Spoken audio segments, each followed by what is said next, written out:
What's up, guys? Welcome. It is time for day 3 on phase 3 to get underway. Of course, we did see legend Cody and Mayo over on the desk there for the Arabic side. But of course, well, you're here with myself. My name is DK, as you can see over here. You should know that by now. But if you're new here, welcome. Of course, we are going to be taking you through all the action that the teams are going to be bringing out to the battlefield here today. And of course, if at any point you're curious as to see what the map rotation is, as well as the groups, head down into the video description. All is posted there, made available for your convenience. But of course, as we know, day 3 is going to be a big day as the teams are going to be fighting out quite a bit to see who's going to be making it up into that pole position. Remember, at this point, they are going to be fighting for their position in the top 16 as well as the top 12, right? So there's 2 slots that these teams are competing for. Top 12 for this phase to make it through into Vikendi. And of course, then aside from Vikendi, they're also then going to be trying to solidify their position into that top 16 to move on forward. So there's going to be quite a bit of hype, quite a bit of pressure coming through as the current points separating that first from, well, rather the 16th from 17th position is about 10 points.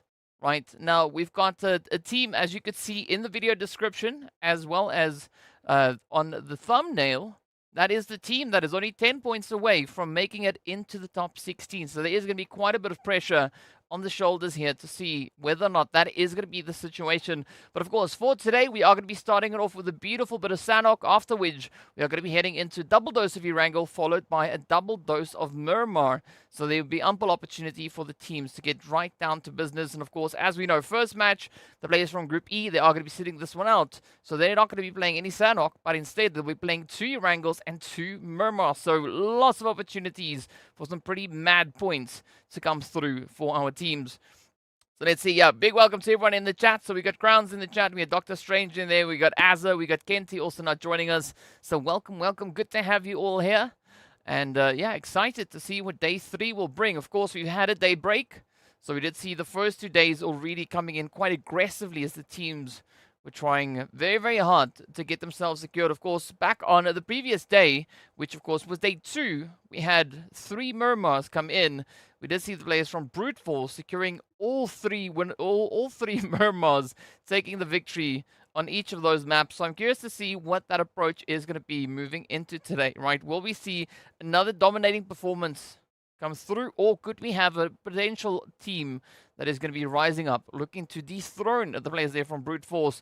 It is going to be a challenge because they are currently leading with 5 points, and we'll take a look at the overall standings for this phase pretty soon to get a good idea. Yeah, Ellen coming through with the first. Yes, Ellen, you are the first mod to message in the chat, so welcome. But yeah, it is going to be a big day, so if you guys have any predictions, now would be the time to let me know. Like, give me your thoughts on today, right? What would you like to see happen today?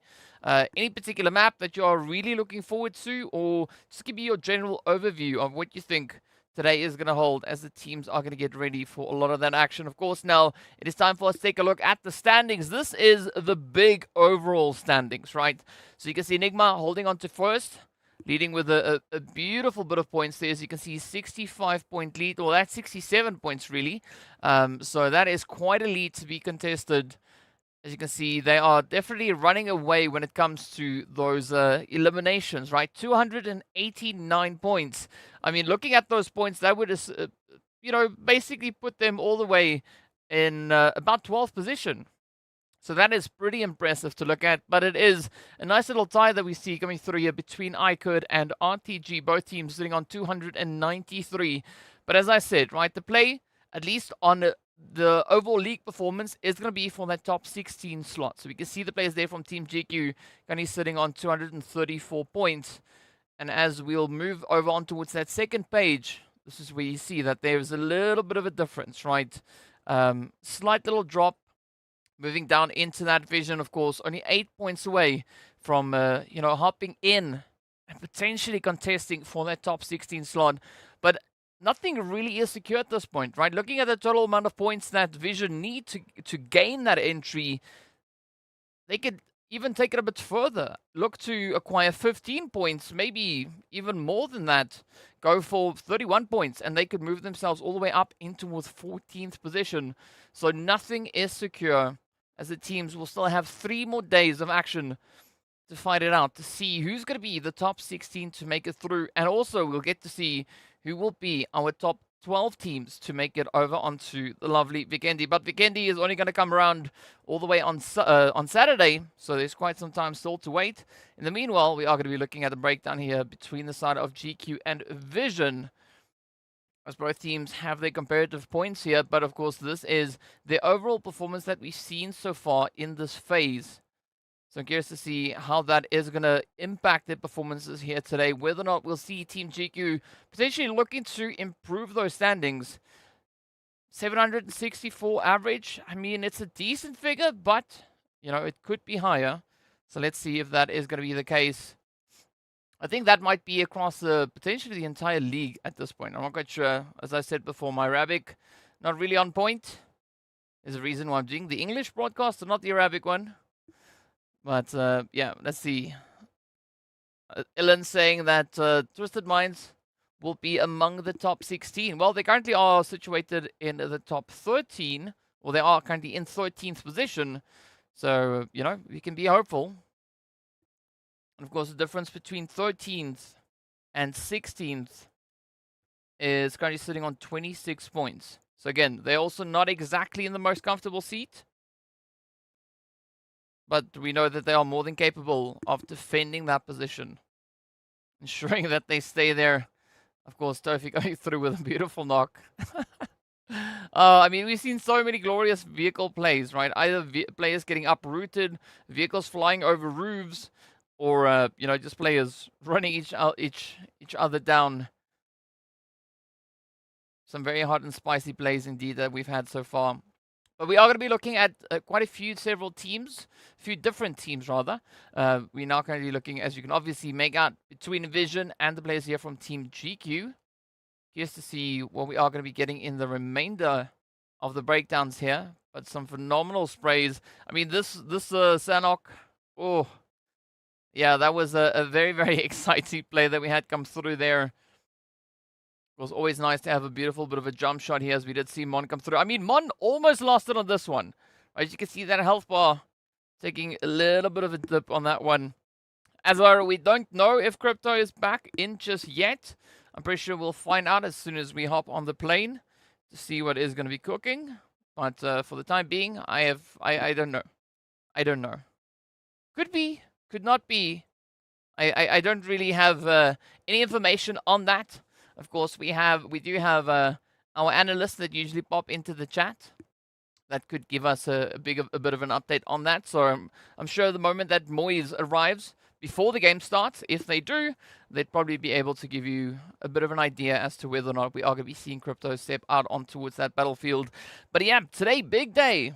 So if you want to give your predictions for the day, let me know. In the meanwhile, we are going to be moving on, taking a look at the players here from Brute Force, who has, as I've mentioned, have brought in a very dominating performance on Miramar, locking in 3 winner-winner chicken dinners back on day number 2. So Zakaria definitely going to be holding up the front line for the team. As you can see, a very dominating play there. And as we've had also, right, Prepot, Neo's Alo, they've also been bringing in some very, very satisfactory gameplay, some very exciting plays that they've had. But definitely Zakaria looking to, you know, set the example here.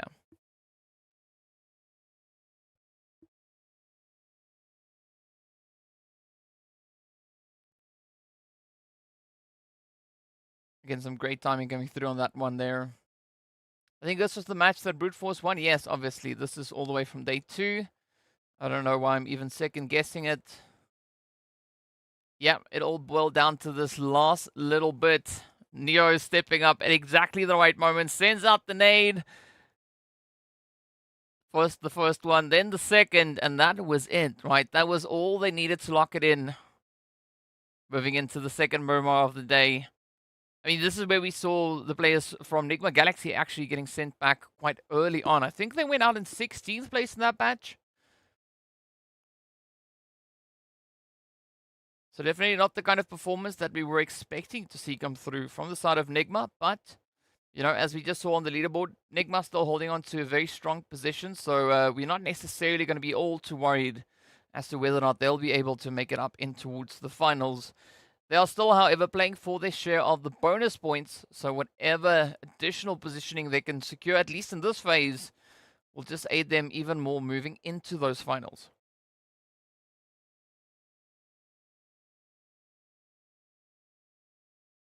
For Brute Force, you got to say, though, they just look so confident when it comes to the lovely Miramar. And that's why I'm looking forward to today. So we are going to be having a back-to-back Miramar that is going to be played, as I've mentioned before. And looking at the teams that we are going to be having participating in those matches, Brute Force, they are going to be missing out on the first one, but we'll see them definitely making it into the final Miramar of the day, game number 5. So there is going to be a little bit of an expectation being created here. As we know, Brute Force not performing exceptionally, well, not performing as strong on Erangel in comparison to their performance on Miramar, but hopefully they could bring in a bit of a change with that regard. And of course, well, another team that we've also seen so far stepping it up is going to be side here of Crash Gaming. Hey, we got Moyes joining us in the chat. You feel someone is missing?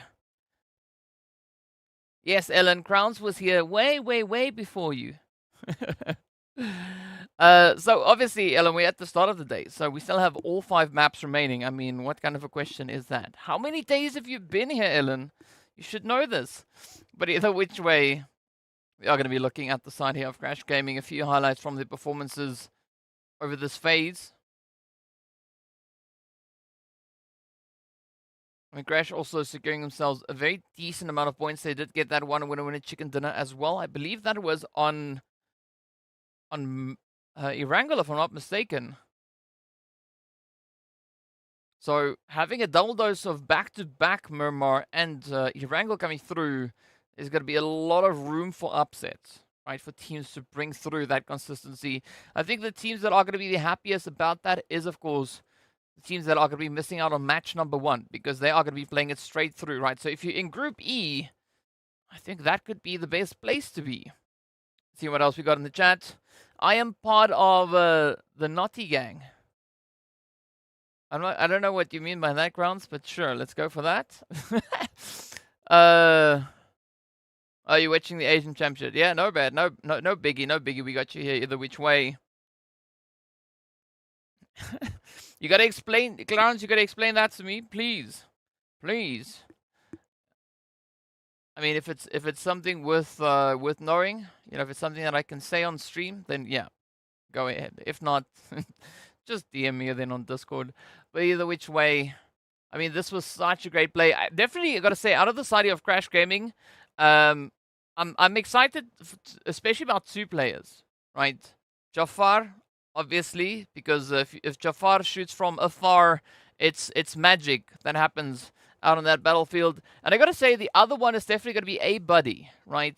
I know it's a booty, but it says ABDE on the name, and I call it a booty, you know, ABDE. So that is the way it's going to be. Oh, the notification. See, all right. So I thought it was something to do with, because we were talking about Santa, you know, getting on the naughty list. That's what I thought. But either which way, it's good to know that it's something as simple as that, right? Just the notification gang. Ellen, that means one thing, that either you went with your device or you didn't have your notifications switched on. Either of the 2. So if you've hit the subscribe button, be sure to hit the notification bell, and that way you'll be up to date with all the remaining broadcasts coming through right here for the PMPL Arabia Spring split. But in the meanwhile, let's jump over to the phase leaderboard, right? Brute Force sitting right up at the top 4, winner chicken dinners, 77 total points.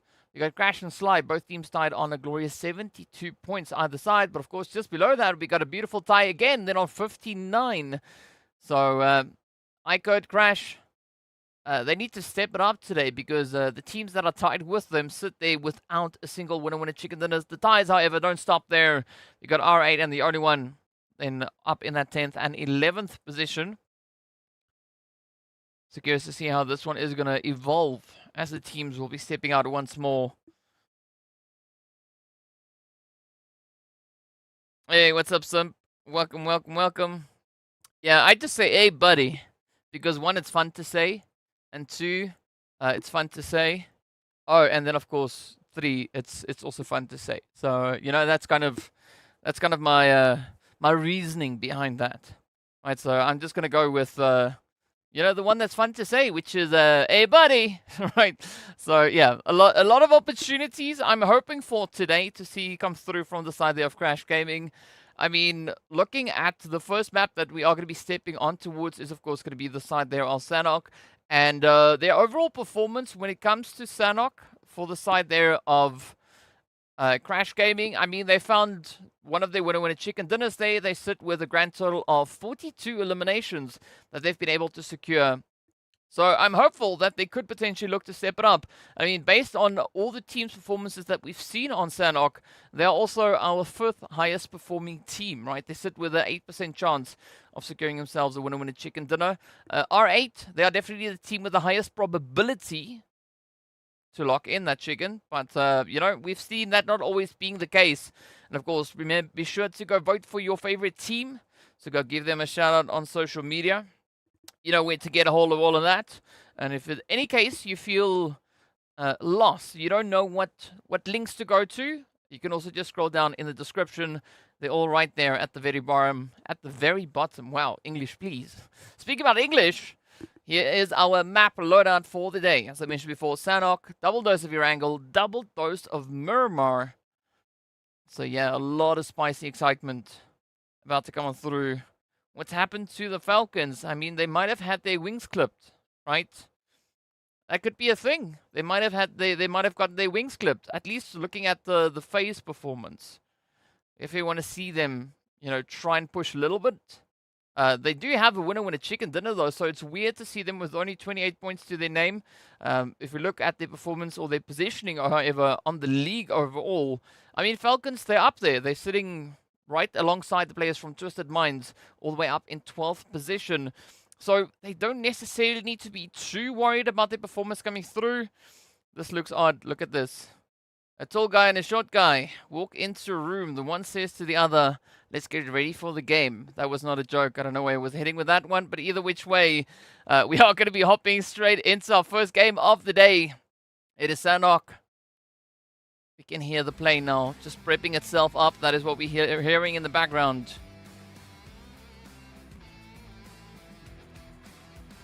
Simp, I don't know what it is that you're talking about, but alrighty then. Let's have a look here. As we can see, the flight path is going to be coming through on towards the western side. So the beautiful thing about Sanhok is that this part doesn't matter too much, right? It's all going to come down to where this first initial zone is going to be forming, where it's going to be taking place. And then we'll see what happened. You're talking about this week. Yeah, I mean, in this phase, Falcons, yeah, 28 points, 17 eliminations. It's tough. It's tough. But I mean, it's not a worst case scenario for them because, as I've mentioned, they're already secured with, you know, well secured within the top 16. So I don't see them really having too much reason to worry about, right? That is going to be, however, a different situation for the team situated in 14th, 15th, and 16th position. I'd even go as far as to say 13th, right? Of course, referring to the overall standings. Because all of that can still easily change up just today. So the teams will need to keep their eyes locked in on target and ensure that they keep the focus all the way through. But of course, now speaking about focus, well, we are going to be taking a look at that zone. And it has decided to bless us with its presence yet again up to the north. This is the second time in the past 2 days, I believe, that we've seen the zone moving in towards that northern edge. The last time it was up here, we know what happened for Crash. We have them in the lobby, so this could be the opportunity.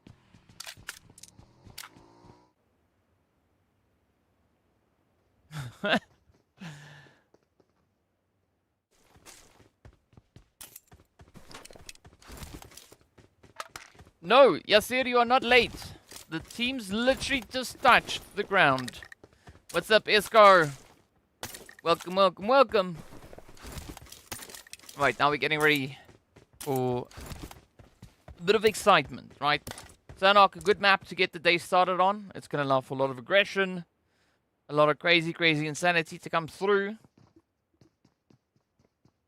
But who's going to be the first team to bite, right? Who's going to be the first one to come through with that play? Was looking at the side here of Twisted Minds. We've got them all the way down in towards Spy None. We got GEEKAY up in the booty camp. We got the players there from NASR situated over in towards Ruins. We got the only one up in Hatin. Brute Force up in Cow. Quest doing their thing. They're on a mission close to where the zone finished previously. We also did see the players there from R8 held up all the way here in over in towards Paradise. And statistically speaking, R8 is the team, based on performance, that should be the most likely team to secure themselves that win a chicken dinner. Right, but as I said before, stats, well, seems they lie sometimes to us. Well, the teams look to bring the upset to the stat. I think that's more accurate, if I say it that way around. But R8 rather, they've already found themselves 3 winner chicken dinners. So 25% out of the games that they've played on Sanhok, they've been successful. Closest competitors to that is, of course, Sly and RTG, who are sitting on 2 chickens apiece.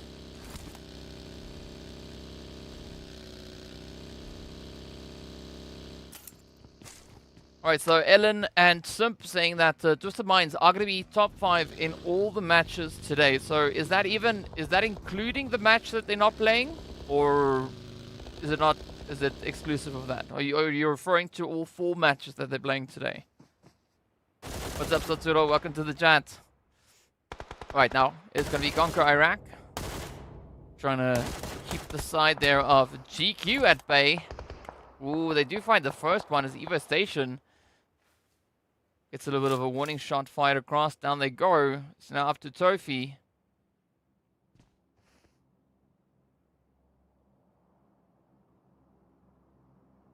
Let's see if Tofi is going to be able to rotate back into safety with AZ and Korka. Ooh, actually I haven't seen Korka in a while. Hey Dinuka, welcome to the chat. What's with the skull? Are you just happy to be here? Or either which way, we are happy to have you here. Alright. Yep, it seems like GQ, they are just going to regroup and then get ready to maybe push a little bit further up towards the north, or at least for the time being, stay in this particular compound. Quest now, they've kind of evolved their drop into a 2-2 split. As you can see, we got Kante and I believe Al-Hajj. Yeah, they are down on the southern edge, with Fidan and the rest then positioned more towards the northern edge.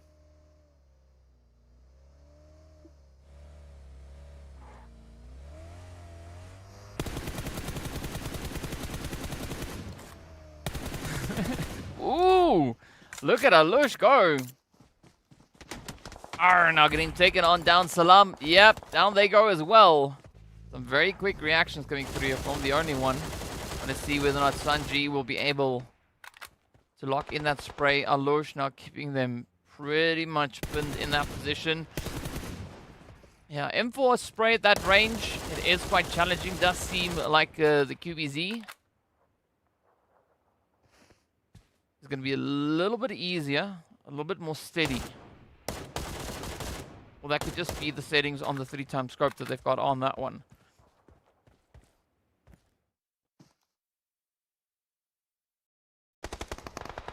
Oh, here we go though. IKURD, Conqueror. Wow. Reba though with the hits. Getting 2 knocks. What a step up this has been by Conqueror so far. Let's see whether or not Tiger. Oh, no. Tiger will not do anything as Crazy stops them in their tracks. Crazy then 2 does fall to Ali. But a quick little bit of repayment coming through here from Reba. Reba not going to be done just yet. So this does look like a 1v1. It's going to be Azzy trying to ride it out. Looking to maybe pull off that res.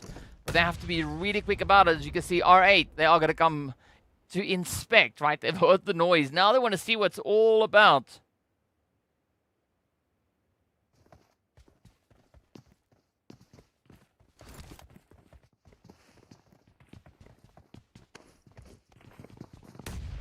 So now both teams just trying to do their due diligence here. Conqueror looking for a bit of a position to gain their footing on yet again. Ragnarok not going to allow too much of that.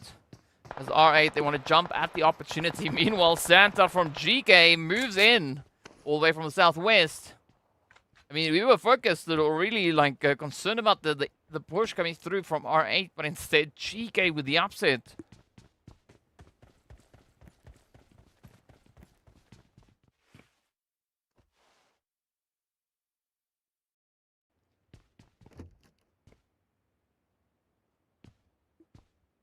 Interesting split though. We got Santa and Gaith up on the front line. We got Ragnar and the teammate, of course, still just holding back up in boot camp, waiting to see if anyone's going to come rotating through that. And from what we can see on the map, it is going to be Twisted Minds that will be pushing through from that southern edge. But now Ziad might find themselves in a bit of a sticky situation here. Ooh. Yeah, up comes the spray. Fall, though, does get traded on down. Sanji having all the pressure riding on their shoulders. Let's see whether or not they're going to be making it through this one. Oh, a Losh. Beautiful bit of accuracy, and that is going to be the end of the road. Our first team getting backed up. That is going to be the ONYX Ravens. And unfortunately, not a single point to their name. RTG, though, also having a little bit of that pressure being applied. Vision facing a very similar fate. Both teams already losing their first player. Now it is going to be Mon looking to bring Volt back into the swing of things. Golden, however, does get taken down as Pre-Pod comes through with the third body spray.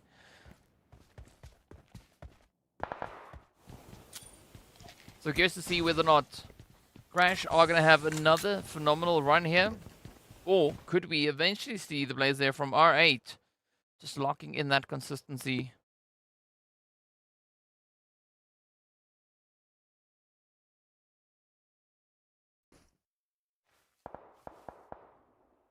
What's the Vision also now taking things slightly, with a slightly different approach.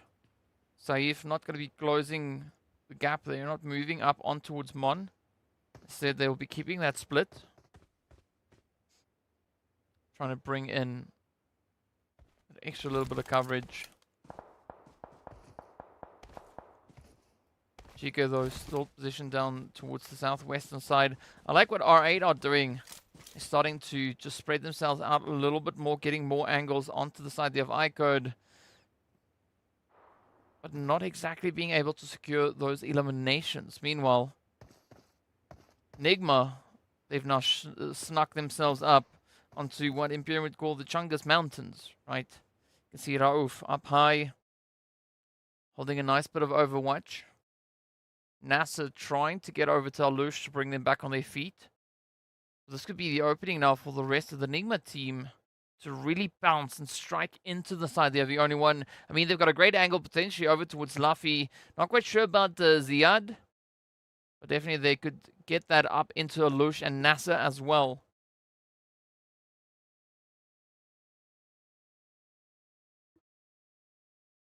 Ooh, it doesn't seem like R8 are going to have a very smooth run as they've already lost their first player. So 3 players not really going to hamper their play here. Ooh, but this rotation might as they now come flying into the side of GQ. Yep, that is Prestige going down. AZ. Oh, getting met with a beautiful DBS hit though. Up comes Ida. Oh, and that is it.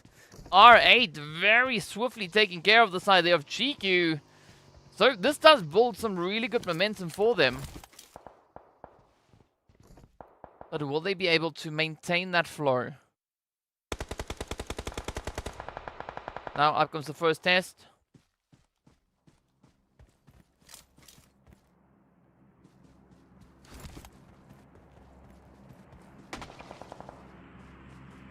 Face now trying to encroach here. You can see R8 being one of the teams being predicted as the potential chicken dinner winners here. Ooh, tries to send it out, not really finding the spray, or the placement rather. However, it is Prestige that will get found as Quest now. Take a very demanding push here. Up they come. Ooh, few hits, lands up, and that is going to be Al Hajj just scoring it off. R8 down to 1. Kra, I guess it is. Having a lot of pressure riding on their shoulders. Al-Hajj now just trying to do a little bit of third-party peeking. They are going to come rushing out, and this could be the play. Yeah, easy claps. That is Al-Hajj doing some Al-Hajj things out here. Everyone busy. Yeah, I mean, I see that, but it's good. You know, keeping busy keeps you out of trouble. In the meanwhile, it is Twisted Minds now trying to put IKURD in a little bit of trouble here. You see Unknown already taking a decent chunk of that health down. Azzy, now the final contender that Nade does assist in making it even more challenging for them. But of course now they're going to try and heal it up. You can see those bandages coming out, but up comes Anas. S12K at the ready though. DBS in the hands of Anas. Oh, and there we go. Beautiful plays as Dami comes through with the UNP to stop them right there in their tracks.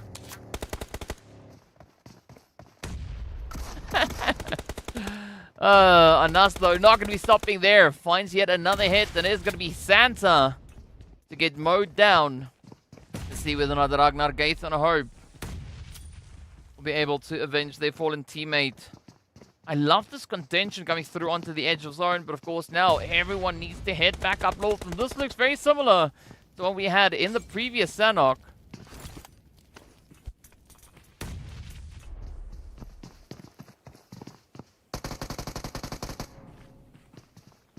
It's a dummy now, tanking a little bit of damage on that one. Gonna say that Porsche looks almost like the Knight Rider.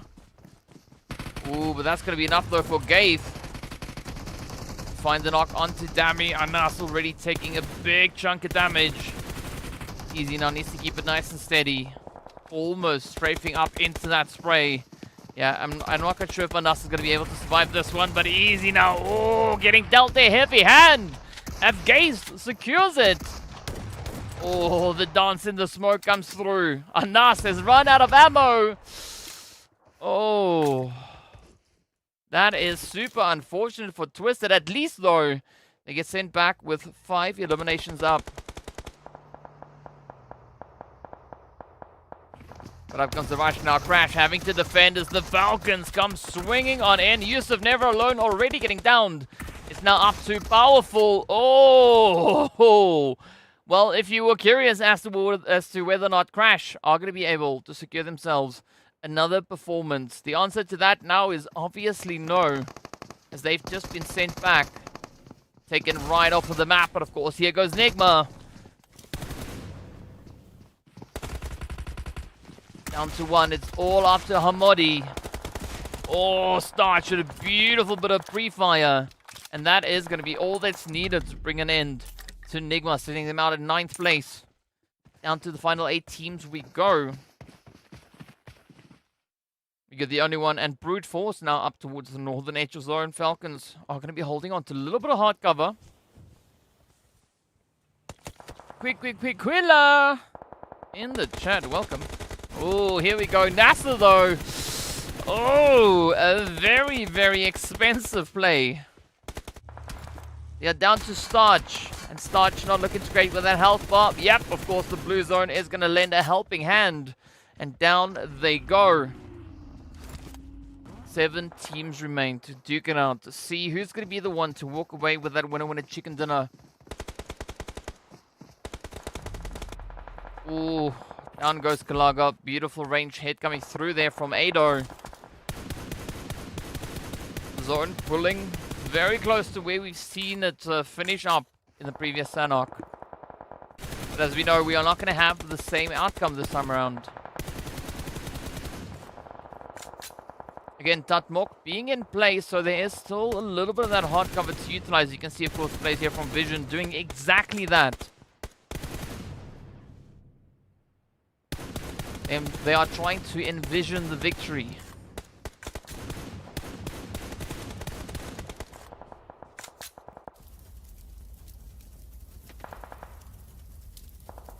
The final 6 now hold on. Falcons down to 1. GEEKAY down to 1. Quest, though, looking pretty decent at this point, sitting with those 5 elims up. Brute Force also now starting to do a little bit more work as they secure their 4th elimination. Quest now in exactly the same spot that we saw the players there from Crash being situated in when they claimed themselves that winner chicken dinner.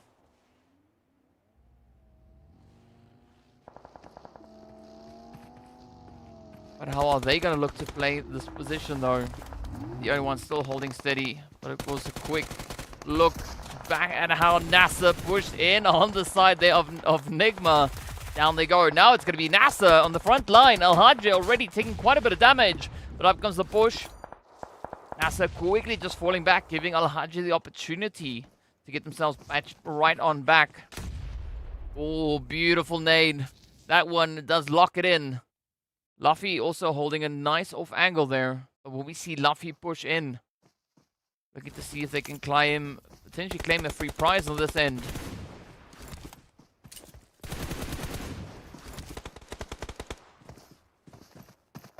A super confident play coming through from the only one, though. Ooh, a little bit of wide strafing. I mean, that could be... Oh! Could be a little bit challenging, but it does seem to pay off as NASR comes in with a quick little bait and switch. Rotates around the rock, and down they go. Kante now. Yeah, they were attempting to get the raise up into Al-Hajj, but they will not be able to pull that one off.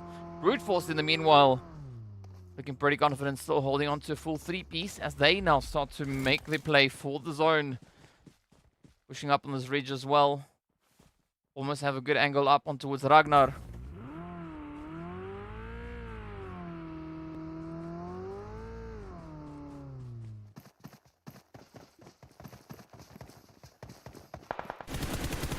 Alright, so still a bit of fighting coming through over on towards that southern edge as well as the west. But here we go. Kante trying to get it in. It's going to be DBS at long range. The Luffy switching to the M4. And with that, they bring an end to the play for Quest. Oh, but now they get a little bit of repayment for that, as we can see Mon sneaking a cheeky hit. NASR now down to the final one, but NASR yet to make it back into the safety of the zone. And this is where this whole position is kind of turned on its head, because the only way for NASR to get in is to push forward, either behind that first rock or all the way up to behind the drop. And that is going to put them in a very, very vulnerable position.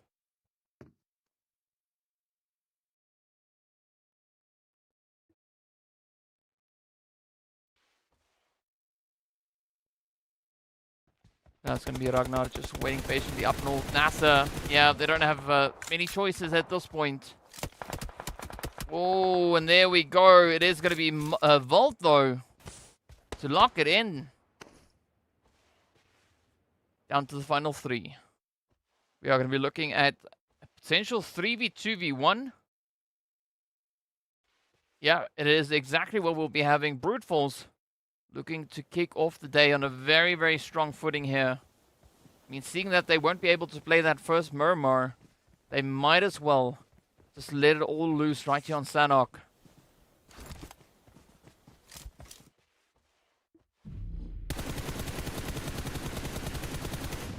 Still got to be very watchful here. Oh, but they quickly deal with Ragnar. Now it's going to be Volt and Mon having to step up to the plate. Zone not sitting in their favor, so they're going to have to try and push it. Oh, the only way is to rotate through the open. They're going to try and rotate for those more forward lumber pieces.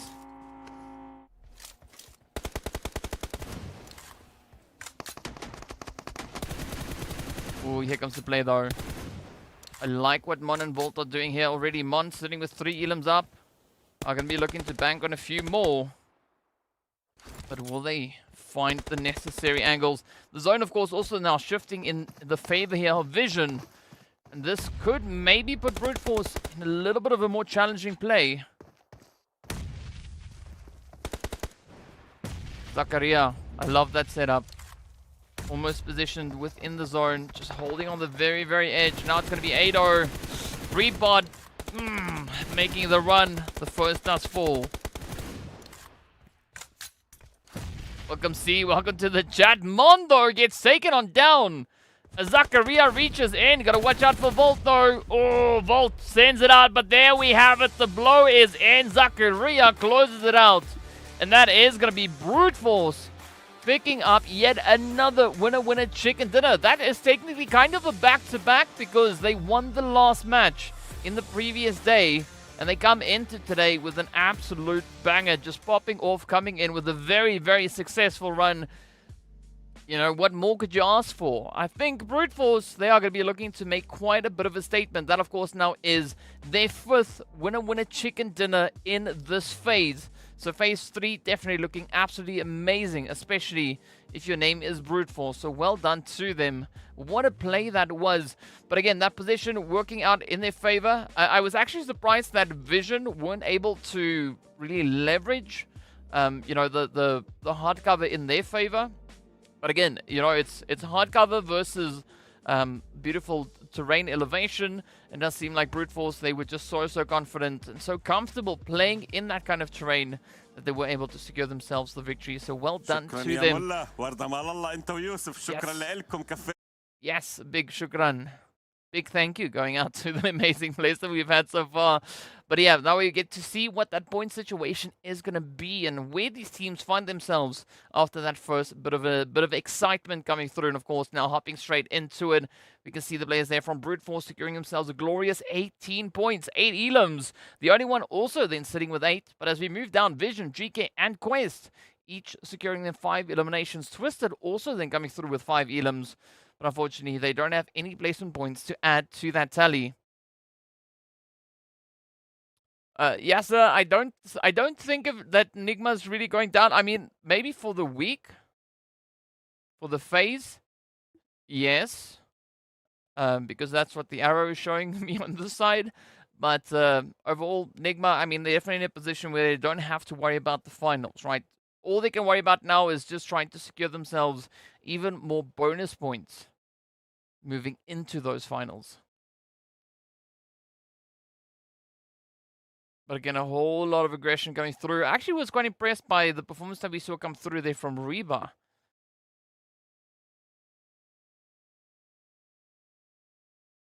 So a very, very impressive play, I would say, coming through from Reba. I mean, some strong angles, some good sprays. Hey, Ellen coming through with the super chat. Let's give a big W in the chat there for Ellen. Thank you so much, Ellen. You're my hero for the day. I mean, you've been my hero a few days. So, but either which way, thank you so much for that. Really do appreciate you. Again, don't feel compelled to do anything of this, you know, along these lines. If you feel you must, then do what you feel you must. But yeah, don't feel obligated at any point. But either which way, I do appreciate it. Francho is also quite happy about it, because now he can get 2 extra slices of toast. So well done. Well done. I mean, for Twisted, this is also a very interesting play, right? Just trying to hold on here, but Ragnar just so quick on the trigger there. Yeah, I mean, if it works out, it works out. If it doesn't, it's one of those things. Of course, NASR showing up quite aggressively, rushing in on towards that southern position. Well, actually, that was Twisted. Yeah, that actually pushed in on towards NASR. So good defense coming through there. If you're done with beautiful spray. And this is where you got to commend NASR as well for the play that they brought in on this one. I mean, it was just nade after nade, head after head, so on point. Alhaji lost quite a bit of health. A beautiful bait and switch coming through on that one. But did we see NASR actually close it up all the way through? Did they get that final play on towards Kante? Oh, yeah, they did. No, that was Luffy. But well played, though. I mean, the only one taking down the entirety of Quest. Yeah, Twisted doing fairly better in phase 3. Yeah, I agree with you on that. I mean, based on the plays that we've already had so far, you know, it definitely does seem like there is the necessary increase coming through on their end. And that's what we like to see, teams really stepping it up. But of course, we need to take a look and see what the graphs look like. It's going to be a very tough one, though, but the best conversion rate definitely coming through from the side of Brute Force. I mean, it was almost going to say Twisted Minds, but Brute Force, you know, milking out 8 eliminations out of 1,400 damage. So that was a really good play. Of course, Twisted coming into a very close second on that one. 5 elims coming out of 1,001 damage. So some very, very aggressive performances. The only one not surprising to see them sitting with nearly 2,200 damage secured in just today in this first match. So what a play. Of course, our MVPs is going to be Zakaria taking the most eliminations, 2 of which, of course, has been those nades. Ziad coming in with the longest head as well as the most damage. And then, of course, it is going to be Jafar. Well, I mean, they've been traveling since the beginning of the game. Nearly 8 kilometers of distance that they've covered in this one. So well played to them.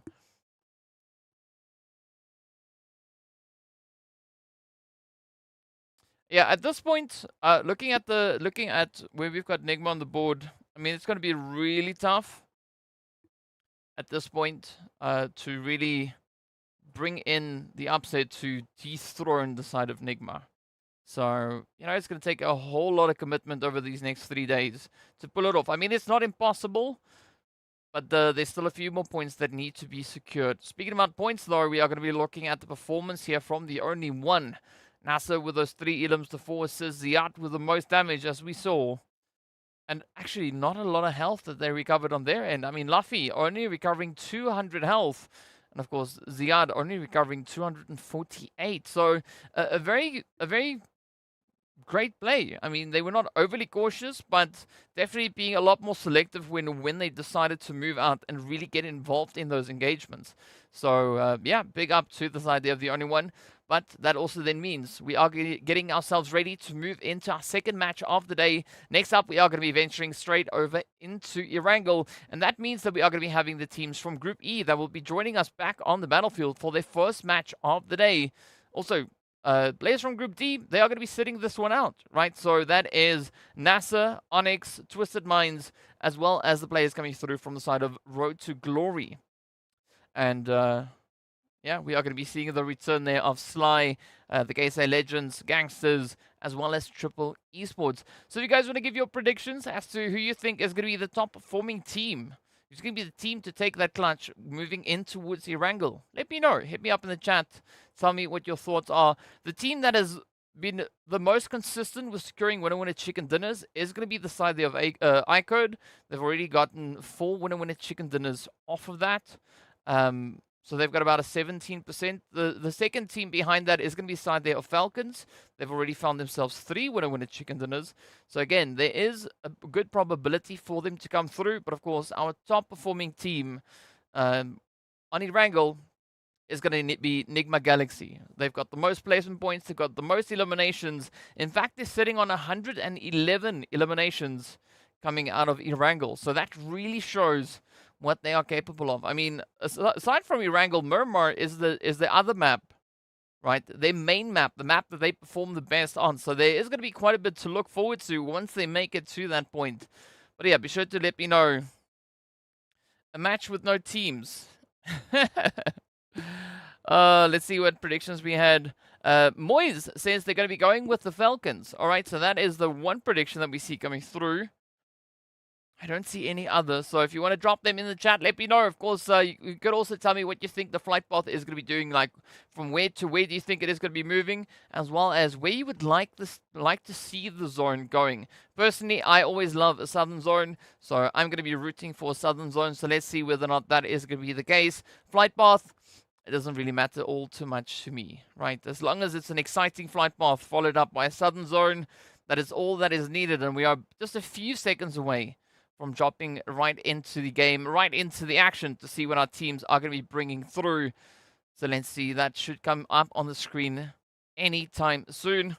In the meanwhile, get those predictions in. We got Patrick saying that NIGMA will turn up this match. All right. So you say that they are going to be picking up their third winner chicken dinner in the coming game. Is that where we're going? Is that where we're heading? Right. Well, I mean, I'm all for it. Right. Excited to see whether or not that is going to be the situation. But yeah, we should be heading into that game. So get those predictions in before we hop on the plane. Moise saying that they wish that NIGMA would perform better. I mean, this might be the game, right? If Patrick is correct, this is going to be the exact match in which we see that happening. I mean, also, like I said, statistically, there's no reason for NIGMA not to perform coming through onto this one. But all of that now being said, it is time for us to move in to the next match.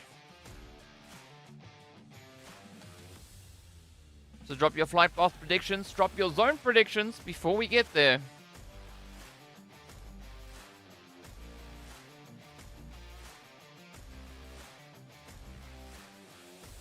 Right, so, ooh, well, that is Stolba right there. You can see that. There's no arguing that point.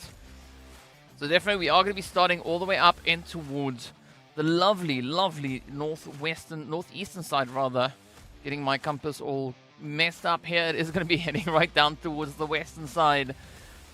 Especially now, a southern shift, that would be amazing. Right, there's going to be a lot of carnage to come through if that is going to be the case. Patrick trying to reassure Moyes that this is the match. Right, Patrick saying a northwest flight path. I mean, it's close. It's northeast, just on the opposite end of the compass. But, well, not the opposite end, but on the mirrored side of that. So, again, I don't think this is the worst flight path. Teams still have some pretty decent access to all their positions here.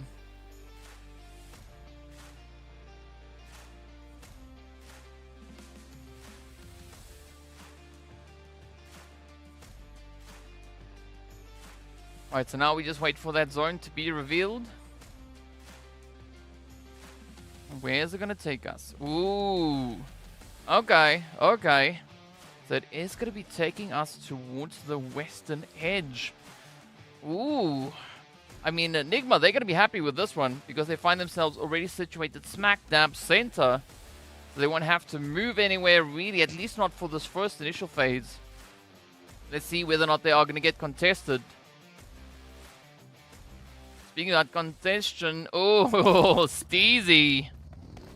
Nice and easy does it, is never alone. Jumps in, gets the first one. Let's see, is Classy going to be able to get away? Ooh, risky with a pistol. I mean, it's the automatic pistol, so might as well. You know, the Glock doing its thing. Farm, shelter, circle. That's the prediction we've got coming through from Moyes.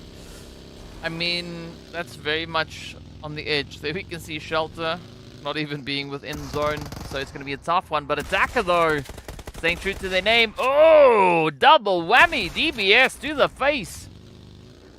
2 elims in the bag. So effortless. So what will we see come through from the rest of the only one? Still holding on towards NASR and Ziad. Now, we already did see what NASR could do in the previous game. But will we see NASR now looking to pick up that momentum yet again? Bring in that same kind of performance this match.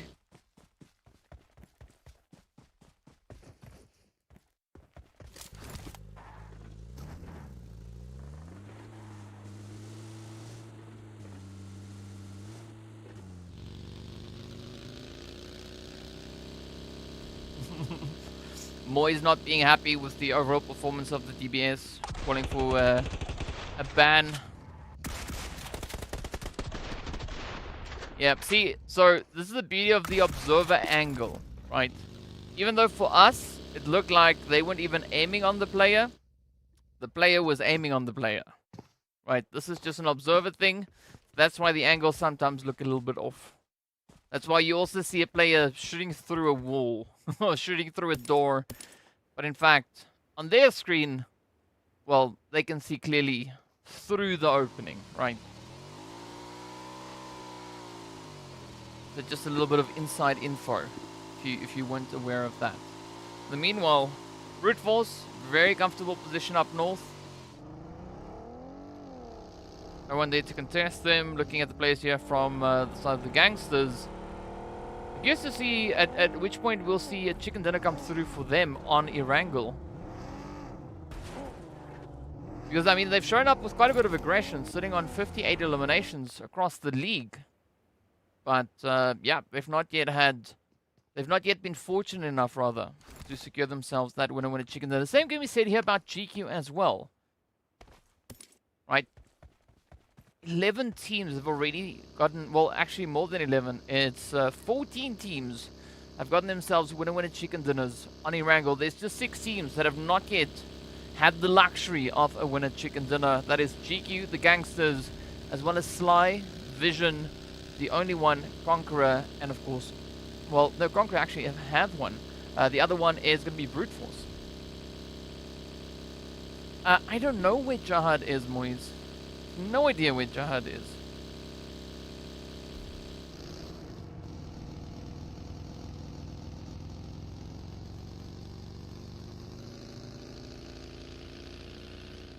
As you can see, coming through on towards this eastern side. IKURD now just sneaking in right between the side of the only one and the slime machine. Ooh, love the skin though. Here we say Godzilla. What's up, Hijinks? Sup? Welcome to the chat. It's gonna be IKURD now, just looking to push through. Maybe they could look for a quick bit of a pit stop over on towards Potato Hill. It does seem like that is exactly where they're gonna be heading. R8, meanwhile, you know, they're not going for any hills. They instead looking to climb Everest. You can see Prestige and Ragnarok holding steady. We got Ida and Kra, I guess, up in towards the slightly more northern positioning. As Cheeky look to play their wraparound. Just to see whether or not they're going to move up into ruins.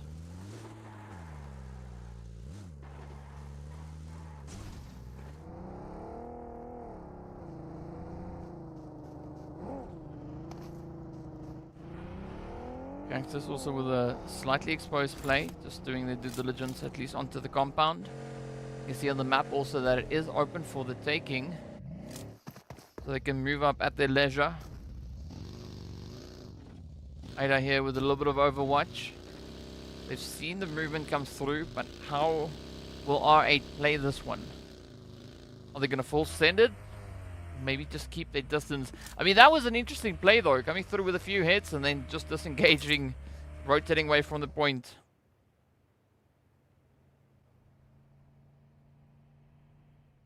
NIGMA also now venturing out of Pachinki, just looking to get themselves a little bit more westernly orientated. That could lead to potential engagement coming through between CONQUEROR, or onto CONQUEROR, or even the side there of the GANGSTERS Legends, or even Quest. It's all going to come down to how far they rotate, but the first one to find is going to be Batika. Not quite sure if Batika is AFK. No, they're definitely not AFK.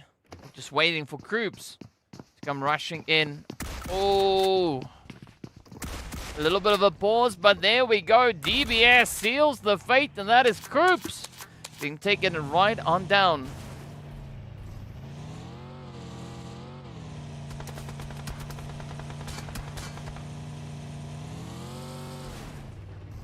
The first match went to Brute Force. They did so with 8 eliminations and a grand total of 18 points up. Now as we look onto the side of CONQUEROR, they're going to be playing on that southern edge. See Crash also now starting to move up, so CONQUEROR might have very limited options, especially now that the zone has moved further on towards that northeastern side. Of course, Reba and Crazy just meeting up with a few trees along the way.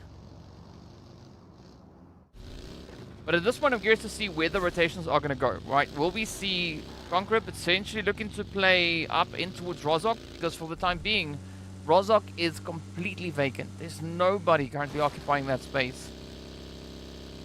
Falcons are the team closest to potentially take occupation of it. But I'm not quite sure if they are going to be looking to commit to that. Meanwhile, you see the only one in IKURD. Oh, this could be a scary play, especially now for the only one, seeing that the Falcons are moving in just north of them. Ziad needs to be super careful as NASR has been taken down. They now have a lot of pressure riding on their shoulders. School, not an easy compound to fight, especially in a 1v4, and of course the shots, yeah. Just heading straight through the wall, and there we go. Falcons taking care of business.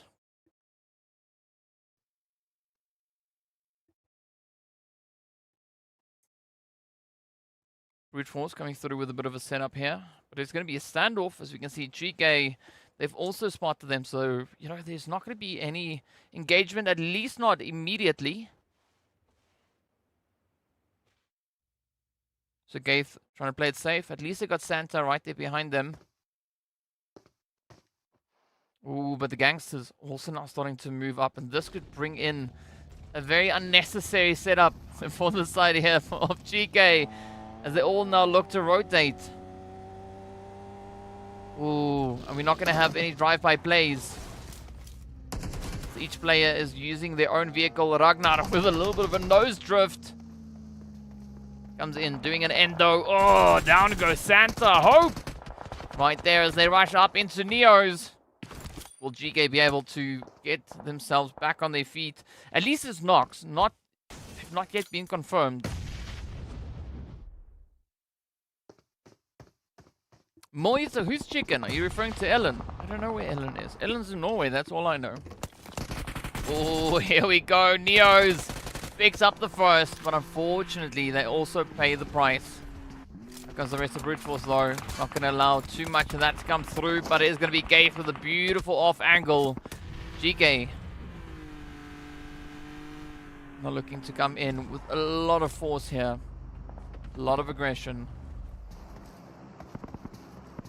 Bring in a little bit of repayment for the side of Brute Force's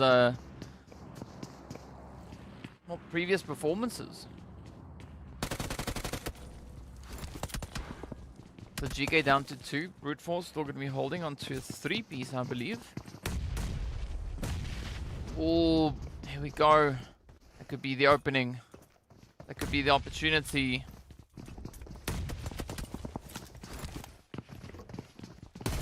With the Marcus. Oh, just in time as Zakaria locks it in. And there we go. Santa getting ho-ho-hoed on out of here. Oh, Ragnar suffers the same fate, and down they go. NASR! Yes. Exactly, Jinx. Exactly. Oh, but Brute Force not out of the woods. As Team GQ now also come flying on in, looking to third-party crash. Oh, nice. Evo Station goes down. AZ, Tofi holding steady. We see Brute Force prioritize the res. No, instead, have to now find another play to try and make here. Oh, but aside from GQ, we got the gangsters also sneaking in.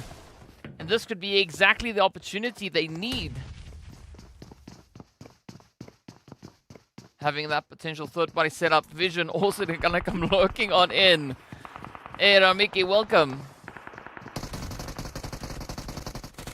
Alright, so Prepot not gonna make it out. Oh, Zakaria quickly having to double back. Yep, that's it. No chance that Zakaria was going to make it out of that one. Brute Force getting sent out 14th. 3 elims up. Vision trying to sneak their way on through. Gangsters trying to do exactly the same. Waleed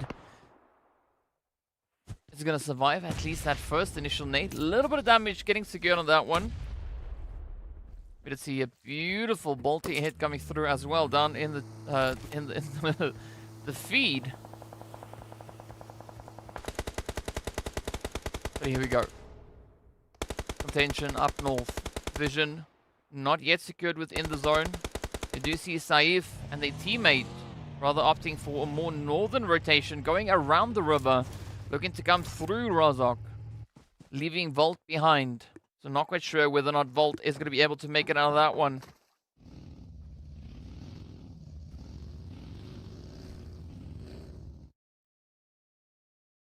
Here we can see the current zone. The KSA Legends as well as NIGMA holding steady down on towards the edge. Both teams sitting with 30 players either side. CONQUEROR holding on to that very southern edge. We did see the knock coming in and towards Levo, but at least they were able to bring them back up on their feet. Where will the zone go though? Ooh, yeah, Pachinki. There we have it. I'm pretty sure NIGMA, they are now smiling ear to ear.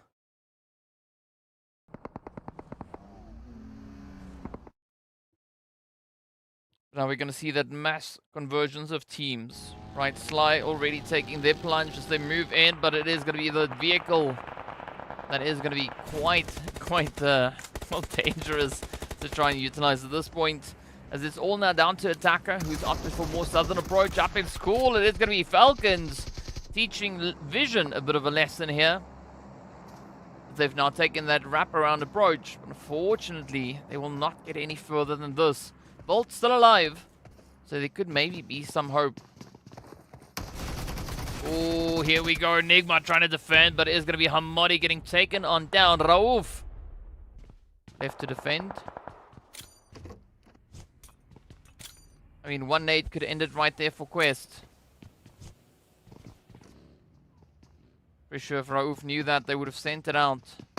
Yeah, Kante quickly ensuring that they find Hamadi so that there's no additional information getting relayed across.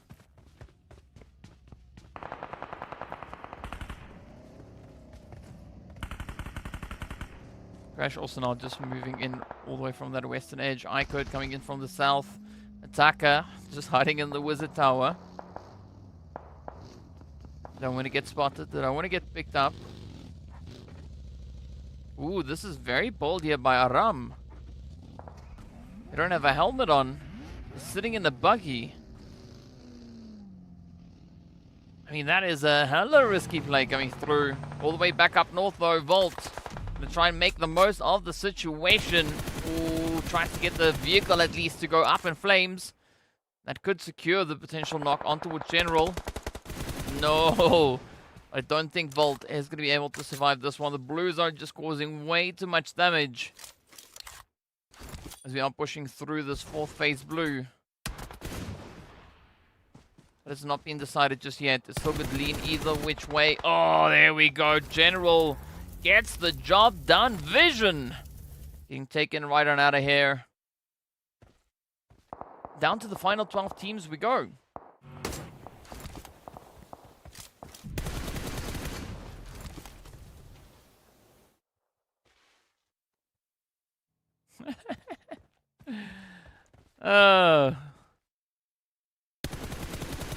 Sexy sprays.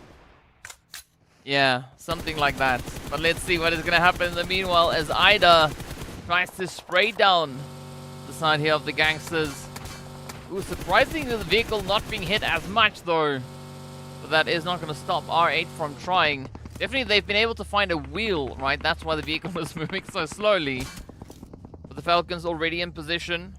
I'm just looking to move up a little bit more. R8 now having the tables turned on them, as they are yet to find a good secure position, rotating on forward. Ragnar has secured at least a bit of a foothold. You can see them up towards the church.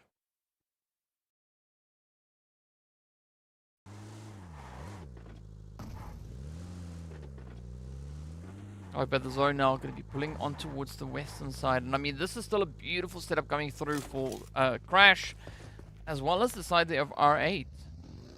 Right, you could even go as far as to say the players from IKURD, because they still have some decent numbers.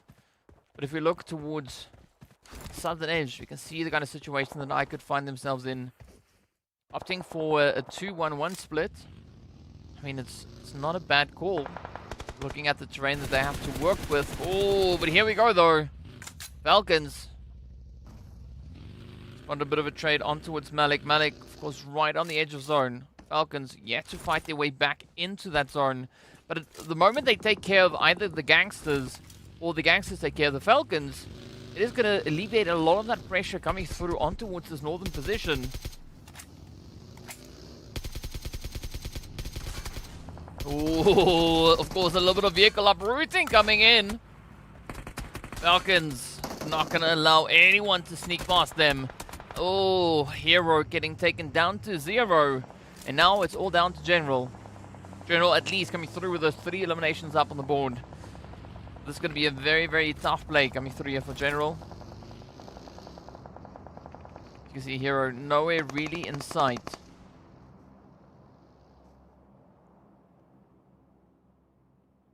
But I love this this decision being made by the side of Falcons.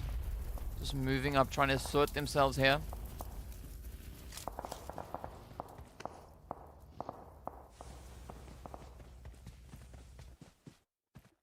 But Falcons having to do so much to climb their way back up that leaderboard. I mean, Gangsters just a few points behind them. Ooh, only 7 points currently separating these two teams. So it's going to be a very crucial engagement for either of them. Gangsters already sitting with 5 eliminations up. But will they now be able to secure themselves an extra bit of placement points to go in alongside that? I mean, Falcons, they're looking good, right? They got 4 players up, 6 elims. So they definitely have the numbers advantage.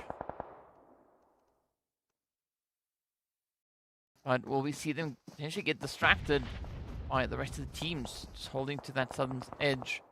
General now playing a very serious game of keeping quiet. You see Yusuf, Umam. Oh, yeah, it's about to go down. Oh, there we go. Nice. DBS is in. Down they go. And that is going to be the Gangsters coming to the end of their performance right here on Erangel. At least 5 eliminations up. So we know, moving into the next game will be the opportunity for potential bit of regainment. You know, them just trying to make up. I'm not sure what regainment is, but sure, let's say that's a word.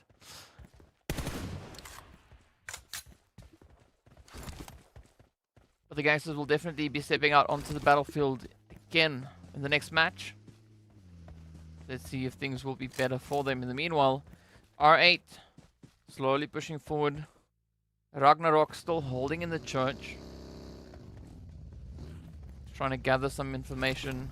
Relay that across to the team.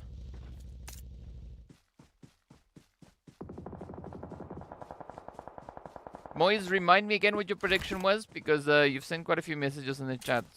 It's tough to keep up. Oh, here we go though. Here we go. Alright, back into Pachinki it is. Attack still alive. Keeping up the hopes and dreams here for the Slime Machine. The GEEKAY Legends caught in a bit of a potential sandwich between the side of Crash and Quest. But who's going to be the one to push through? We see the GEEKAY Legends falling to the pressure. I mean, they've been showing up quite phenomenally, as we saw all the way back on day number 1. So there is more than enough opportunity for them to bring in that consistency. Of course, now Falcons, up they come. Oh, beautiful spray. 1 down, 2 more to go. Yep, they find the vehicle. That is going to be Ragnarok getting stopped in their tracks. It's boiled down to prestige. There's a reason why we see Falcons being the 2nd highest performing team when it comes to Erangel. Looking at the way that they are just, you know, kind of handling themselves here. 8 elims up. That's the kind of approach that you want to bring through.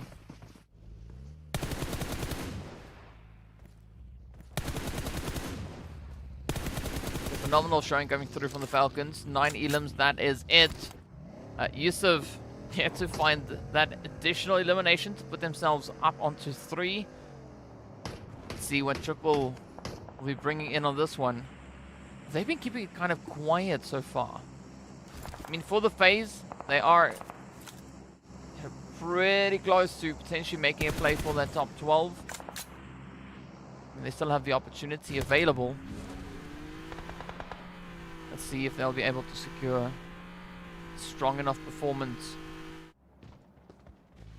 Team GQ, they've also been relatively quiet this phase. Haven't seen any major pop-off performances coming through from their end.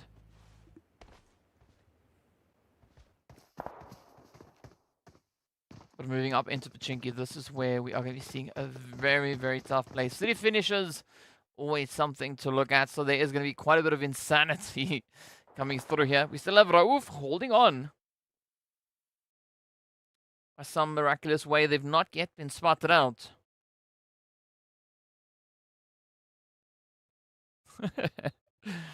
Yeah, Quilla, it's an interesting one.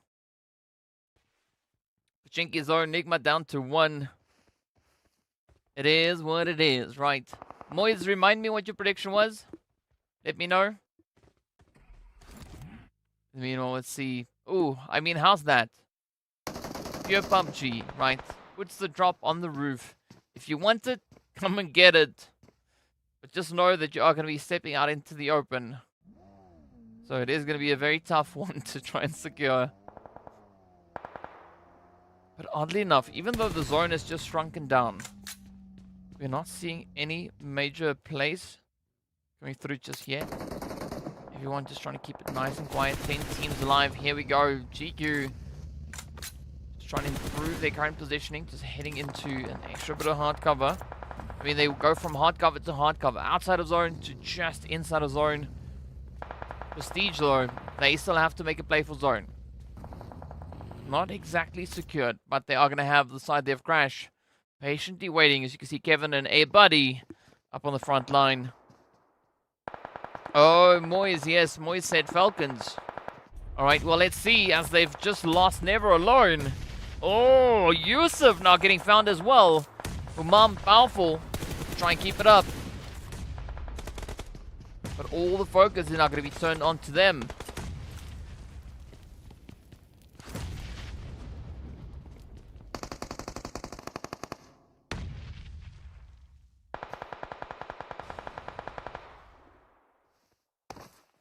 So Umam now just trying to assess the situation before giving up a bit of Overwatch. Ooh, attacker now could get found out as they are just rotating a little bit further forward.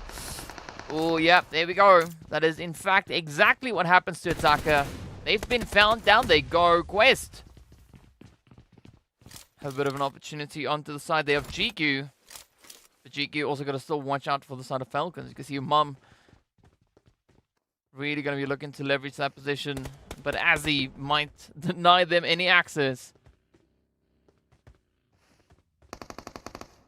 I mean, Falcons are doing really good so far. 9 eliminations up. They are definitely the second strongest team when it comes to performances on Erangel, right? Just based on the consistency that they've shown so far.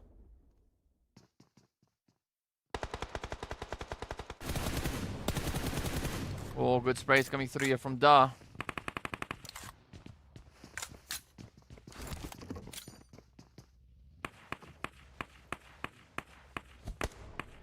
Oh, is that nade gonna find it though?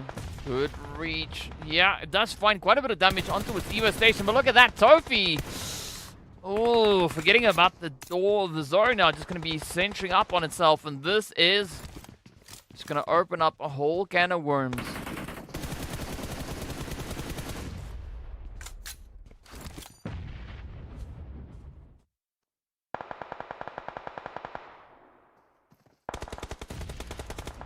Alright, so ABDE does find Humam. So now for the Falcons, it's all down to Powerful. Not the kind of approach that they were really looking to take into these final few phases. But still 9 teams up, 22 players alive. Got 3 solos out in the field. Falcons, NIGMA, and R8. Yeah, this could be the end of the road, at least now for Prestige. As you can see Kevin, yeah, effortless. Just moves in, finds the head, and down they go. What's up, Big Bot? Welcome to the chat. Cloud also now stepping in. Welcome, welcome, welcome. So give your prediction as to who you think is going to be taking the winner chicken dinner. We're in the 8th phase. Almost about to hit that 9th phase. We still have 8 teams alive. Now, Crash. Slowly making their push towards the zone.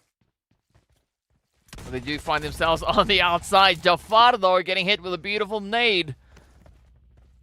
This could be the opportunity for IKURD. Still sitting with a full 4-piece up. The only other team with still 4 players in this game.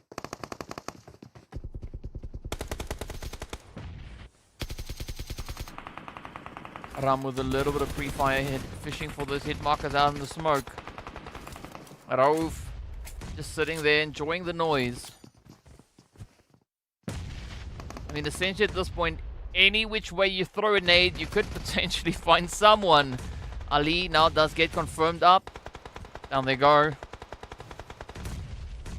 Beautiful one. Absolute bombardment coming through on all sides though. IKURD heading into the side there of Crash with a double whammy. The chaos now starting up north. The Falcons get taken on down. Triple down to 1 as well. It's now all up to Ali. GQ holding steady. As you can see Evo Station now securing their 6th elimination. That is going to be the 7th one for the team. Oh, but down they go. Very short-lived moment. AZ trying to hold steady along the wall. No way really left to run. other than straight on forward. The zone is going to be absolutely relentless. Ooh, Raouf just narrowly evading that nade. But here we go. Osama, beautiful trade on towards Kante. We still have Da and Al-Hajj waiting to see what is going to come cooking through. 6 eliminations to their name.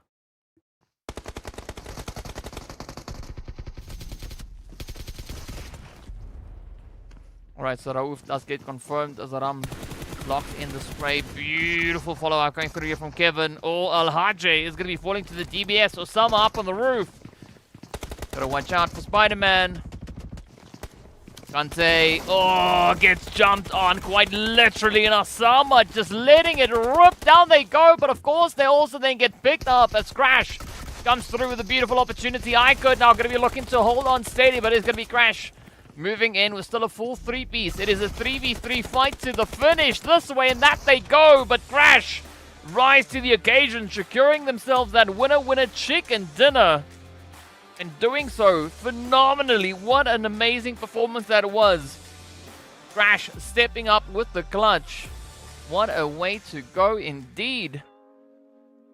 Amazing, amazing play there. I mean, Crash, I was a little bit worried at some point, right? Wasn't really sure as to, you know, what to expect from their play, how they're going to be rotating up in towards the zone. But, you know, they were just able to lock in that consistent play, kept on pushing. We saw them moving in from that western side, finding some good entry points. And with that, they were, of course, able to secure themselves that glorious victory. Winner, chicken dinner right under their belt. But now the big question comes, right? Will they be able to maintain that consistency moving into the next game, right? No, right up next, we are going to be heading right back in to Erangel yet again. But this time around, we are going to be having the players there from NASR, the ONYX Ravens, Twisted Minds, as well as RTG joining us on the battlefield. Now, having said all that, we are going to be taking a quick break. So we'll see you guys back in a short moment.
All right. Here we go, getting ready to move into game number 3. So really, the first 2 games are coming through with quite a bit of an aggressive performance. Of course, we did see Sanhok looking very, very exciting with Brute Force securing that first one, and of course then Crash coming into this.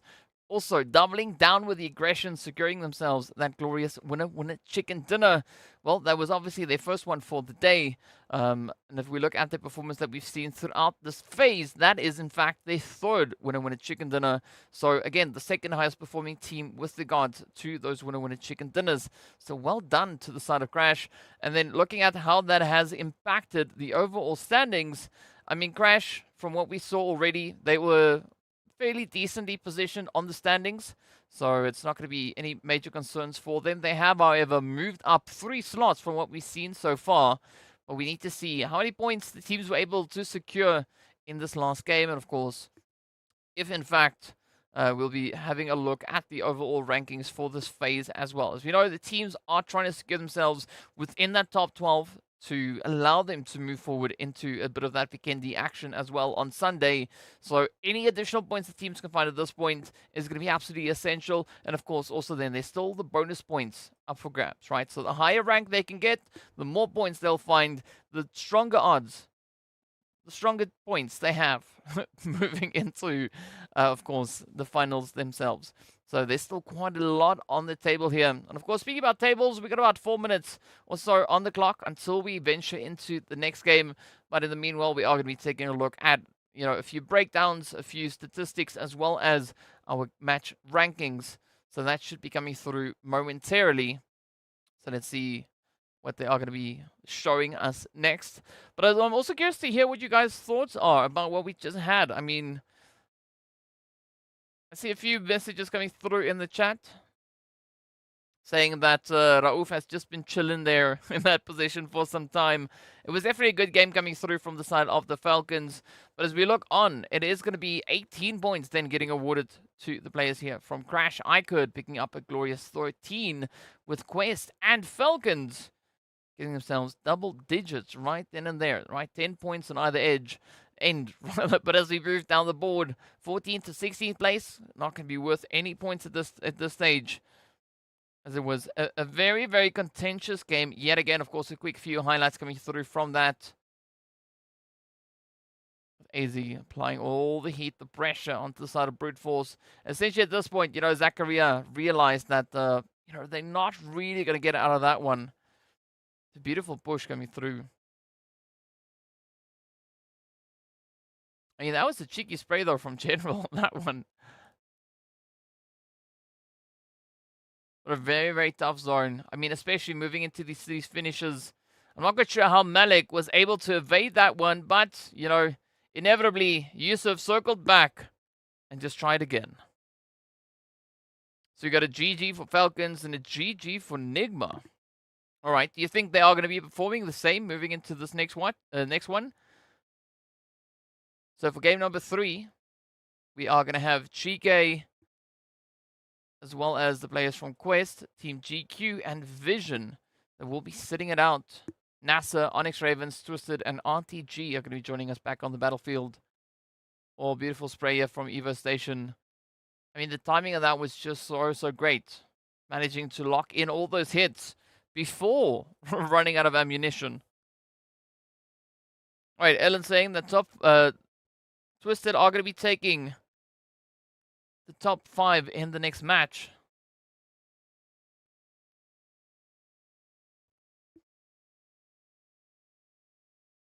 Again, also Kevin with a beautiful angle being held right there.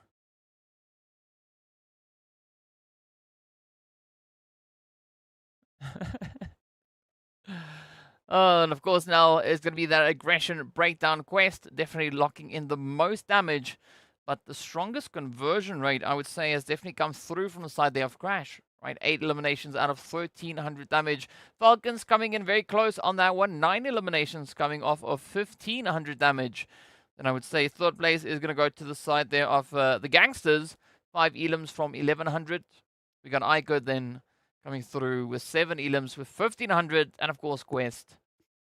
Not as many elims, but still a bucket load of damage that they've been able to deal out on the battlefield. So it's good to see the teams really getting a lot more aggressive. I mean, the Arabia region aggressive in general. So I'm curious to see how that is going to compare once we move into those glorious MEA Championships. But in the meantime, it is going to be our MVPs here. Evo Station coming through with the most elims.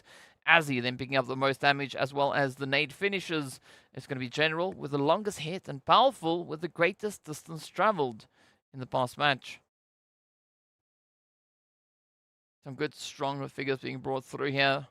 But Azzy showing some good consistency, of course. Now taking a look at the overall rankings for the phase is going to be Brute Force holding on to pole position. Crash coming in right there behind them. But we've also then seen IKURD moving up 2 slots, all the way up into its third. So that means that Sly and Vision have all been shuffled down 1 slot. We also did see a bit of a jump come through there from Quest, moving up 1 into its 7th. Of course, the GEEKAY Legends and NIGMA also now taking a 3-slot jump, each of them. So love the moves the movement rather that the teams are bringing through. Triple Esports also having a beautiful 2 jump up the leaderboard. But nothing really has changed for the Gangsters, CONQUEROR, or the ONYX Ravens. So still a great opportunity for teams to try and lock in those points. But as we also did see, you know, it is very, very close when it comes to 11th to 14th. 1 point separating it, so there's 2 ties on either end of that spectrum. So it's again going to come down to the wire to see how many points the teams will be able to secure and who will be the ones to make it up into top 12. Because as we know, in top 12, stepping out onto Vikendi, that is a great opportunity for teams to secure even more points and just strengthen their lead to try and solidify that spot in the top 16. So there is still quite a bit riding on the performances here. But of course, give your predictions. Let me know in the chat. What do you think is going to come up next? Jinx saying that Xenox had the most elims this match. Or they are going to get the most elims this match. Okay, so that is one prediction that we see coming through. If you want to give more predictions, let me know in the chat. Tell me what you think the outcome of this one is going to be. Who will be the team to lock in that winner chicken dinner? Will we see Crash bringing it through? Will we see Brute Force maybe stealing a bit of a chicken along the way? Or could we potentially even have the Falcons securing their 4th elimination? Or winner chicken dinner, rather. So there's still a lot to play for. Out of the teams that we have stepping up here, I definitely want to see the Gangsters potentially trying to get themselves a winner chicken dinner. They've not yet had the opportunity to do so. So let's see whether or not the opportunity will present itself. Speaking about opportunities, it's going to be our chance now to hop onto the plane to see what the teams are doing as we are heading straight back in. This time around, we are going to be starting it off down on towards the lovely Sosnovka military island. So not as far up north as we were before. But a very, well, I would say a very similar kind of trajectory that we're on here. There we have it. It's from Sosnovka all the way up towards Stolba. So previously we saw it starting over at Stolba and heading in the opposite direction. So give your predictions. Where do you think the zone is going to go? I'm still going to stick with the southern zone. That's what I would like to see. But I'll be happy with wherever it moves towards next. More is saying that they want to see a melee zone. Okay. So this is our take 2. Let's see what the zone will bring. What opportunities will it make available for our teams here?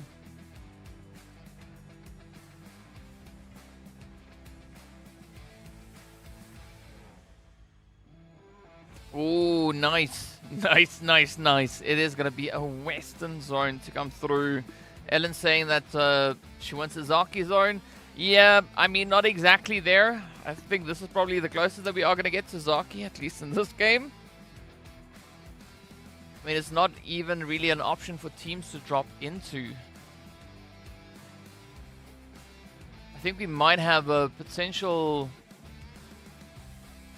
You might have a Gatka or a Quarry finish.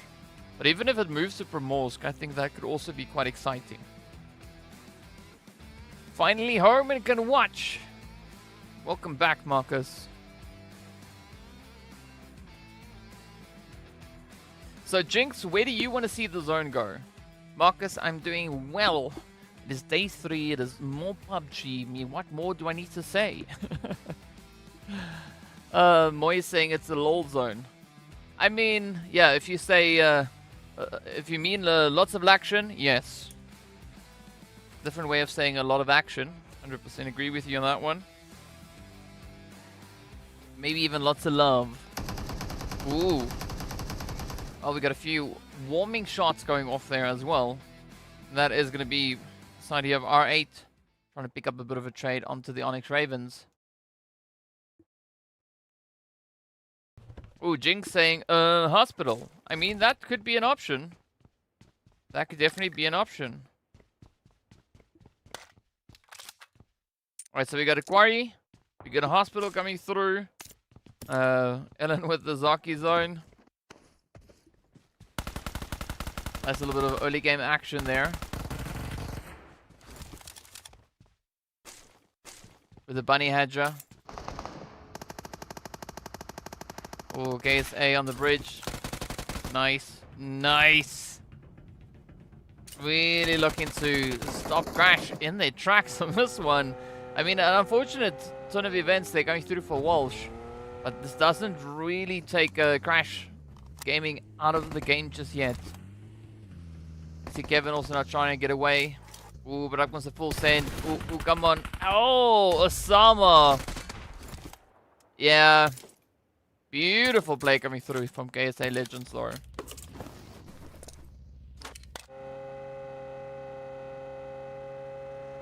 So, Buddy and Jafar, my two favorite players from the side of Crash. Let's see. Let's see how far they get. Of course, now, it does seem like they are going to be looking to rotate down in towards Primorsk. And I think that's a good call because we don't really have anyone there. But RTG as well as CONQUEROR are also holding in the vicinity. So they need to be very careful, as you can see, as to how they play this one. Kalaga now might get caught up in Quarry.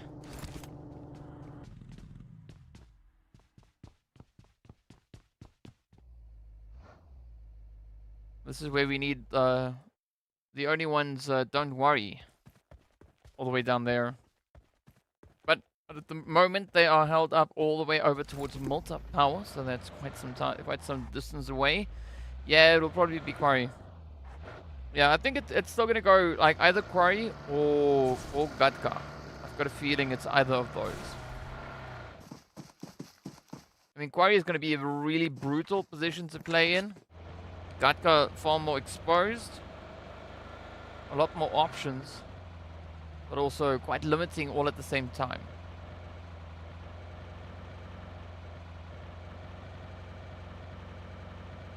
So RTG, they're going to play for the West. Because the West is best. Patrick saying that it's going to pull up into Gatka. I mean, there's still a very likely chance that that could happen. So the Gangsters could be quite satisfied if the zone decided to move in that direction. You can see the ONYX Ravens also up north now, getting hunted as R8 rotate in behind them.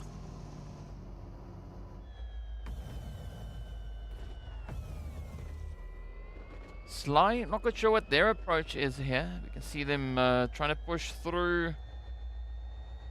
I mean, they could find a very comfortable position up in towards Ferry Pier.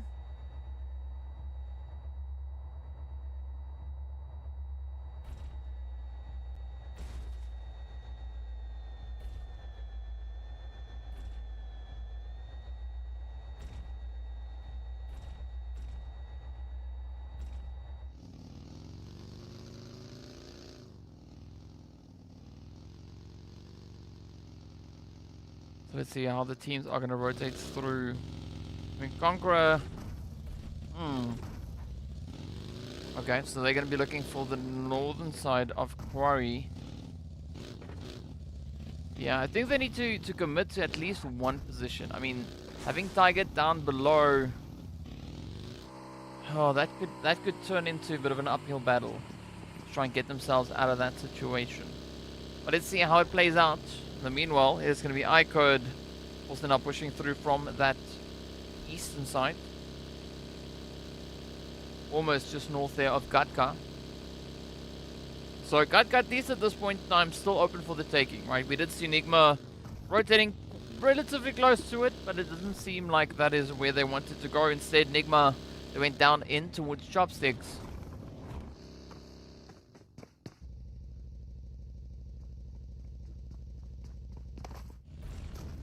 Brute Force, however, on the opposite end are going to be playing all the way towards the western side. I mean, if the zone stays on the west, the compound where we can see Sanji and Salam, that could be a little bit more of an opportune kind of setup to go for. Particularly on towards the western side. So, I think for ONYX Ravens, this could be a decent setup to work from.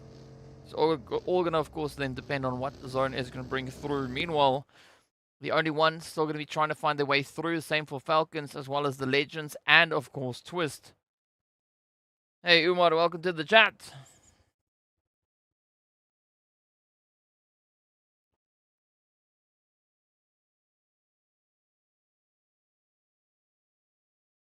So let's see the zone. Oh, yep. There it goes. So brute force now, they're going to jump for that compound that we see the ONYX Ravens in. But I mean, this is a great play though for the side of R8. They've got the entire northern side of zone to use as they choose. You can see IKURD, they're probably also going to take the plunge heading up towards zone. I think Triple could potentially bring in a bit of an upset for R8, looking at how they're rotating through. There's definitely going to be a lot more things to worry about up in towards the center zone. Oh, yes. The Gangsters be rotating right towards Ado or to the rest of Brute Force. Quest, or rather Conqueror, all the way down south. Yep, you're getting picked up. Gangsters trying to push through. Malik goes down. At least they were able to find pre-pot as well. But Zakaria not going to back out of this one just yet. Looking to bring their teammate back in. Of course, the fortifications arrive. So now opting for a 3-1 split.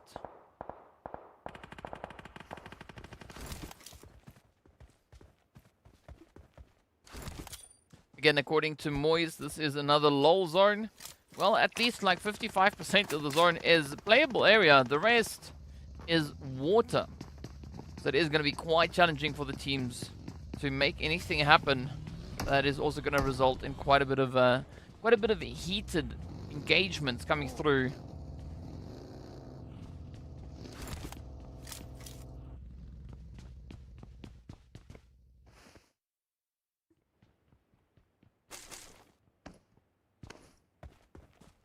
Alright, so Golden also just a little bit south of center zone. So decent compound to be working with. I mean, essentially that whole middle line going from north to south is just littered with compounds. I wouldn't be surprised if we saw a lot of teams at least trying to get themselves situated. Woo! This is where I always land, in Erangel, because you're a bot. Jinx, we all are. Welcome to the chat. Zakaria, you're hearing the name quite often. Yeah, I mean, that is Brute Force doing their thing. If you joined us on day 2, you would have heard a lot of Zakaria, because Brute Force got 3 winner chicken dinners, each of which they found on Miramar.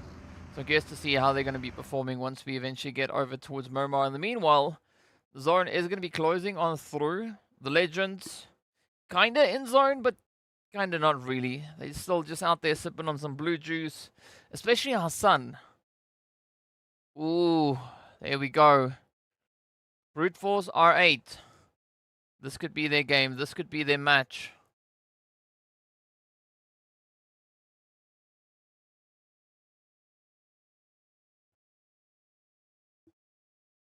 But they're going to have to heavily defend it. So R8 now going to come rolling on through, looking to claim possession of a few of the compounds. Falcons also holding on to a 2-2 split. So that's also not the worst approach to be taking, but they are going to be contested as NASR and Triple could start moving up in that direction. Down south, it is going to be absolute carnage, absolute chaos. KSA Legends, the only one, Twisted Minds, as well as Crash Gaming, yet to rotate up in towards the zone. Hey Zane, welcome to the chat. Bad zone. So we went from a lull zone to a bad zone, according to Moyes. Ooh, here we go. Look at this though. Reba getting found. This is Brute Force now, getting ready to kick the party off.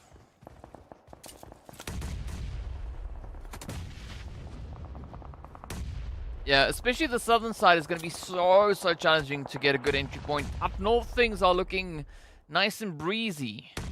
Maybe a little bit easy in comparison. But yeah, we are going to see quite a bit of carnage come in on the east and the southern edge. Here is Zakaria yet again. Oh, beautiful hit. Beautiful hit. What a great ranged hit that was, though. I mean, you just heard that thump come through.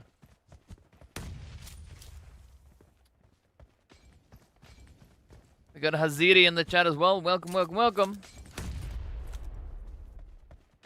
Keep an eye on the scores at the top of the screen. Brute Force, though, they need to be careful. Ooh, crashed. They're going to be the first team out. 15 teams left. We're sitting right here in the third phase, about to hit the fourth. Now Tiger getting rushed as the RTG move in. It's going to be Reva and Golden. Beautiful jump shots as they quickly take care of business. Meanwhile, Triple and NASR, they've been bumping heads. Sanhok, Spec. Good duo to hold up. Yo, where's... Oh, beautiful trade. That UMP is just... it's quite a beast. Right, it is quite a beast. Now, J7 Starch. How are they going to play this one out? Will we see them? Yeah, no, they got to disengage. Look for another position to rotate in towards. Got to watch out for Unknown, though. Oh, don't make too much noise because IKURD. Oh, they're going to meet you with a lot of sprays. Quickly pulling up on towards that Wizard Tower. So, I mean, it'll work out, at least for the time being here for NASR. Does allow them the opportunity to quickly try and reassess the situation. KSA, they won't have that luxury. As the Legends get taken right on down, back they go.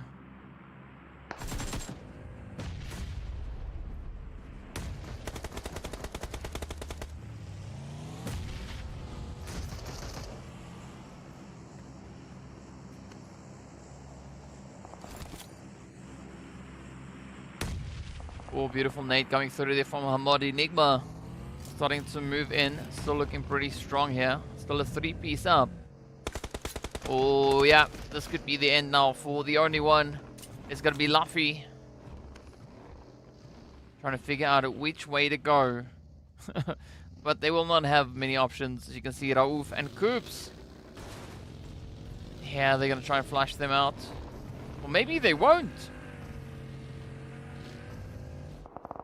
That's an interesting play. I did not see that one coming. Meanwhile, Brute Force, Conqueror, still on the edge, still fighting. Ooh, come on, crazy Levo, trying to mount that attack. Zakaria with a beautiful distraction. Could open up quite a bit of an opportunity there for Ado.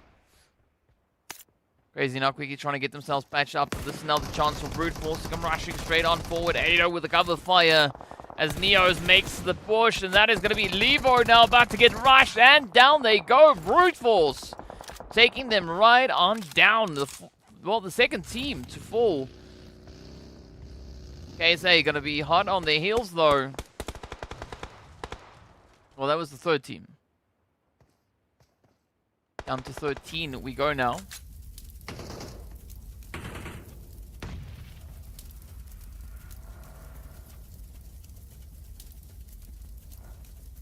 A lot of opportunities to come through. Still sitting with 13 teams up.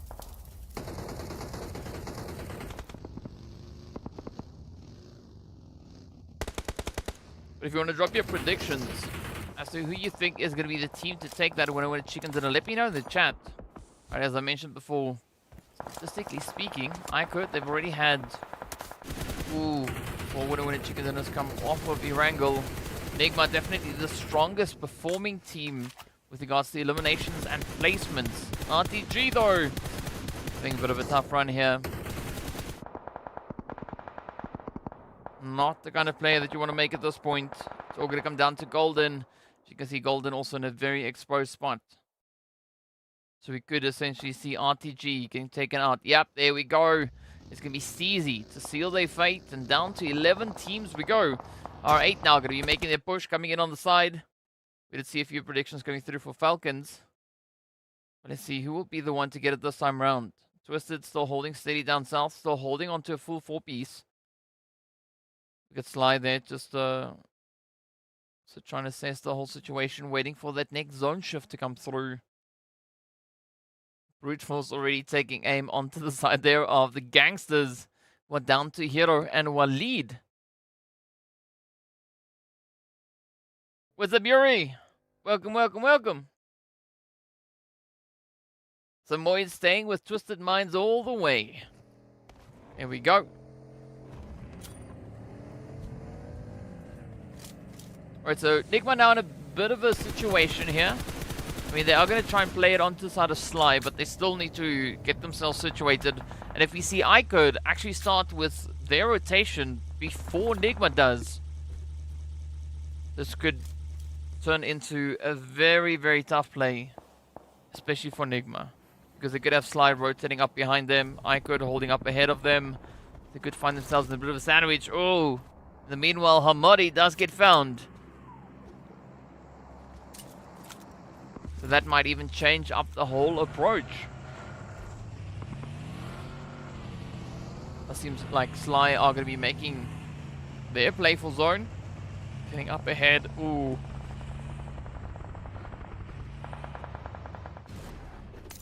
Yeah, things are not looking too great. There we have it though. Sly paying a little bit of a price. Getting that first knock. Just easy now. Having a little bit of that karma, getting turned around. Oh, now the gangsters. Hero has been taken down. It turns to Walid. Anas has a pretty good idea as to where they could be situated. Ooh. Walid, however, doesn't know. You can see them just blindly rushing out. Trying to clear the edge of the building. Walid now going to get pressured as we got Brute Force moving in. Meanwhile, look at the sprays though. That is going to be Sly getting taken out. 7 elims to their name. Gangsters going to be following suit. But look at this. Raouf running straight into the nade. Groups.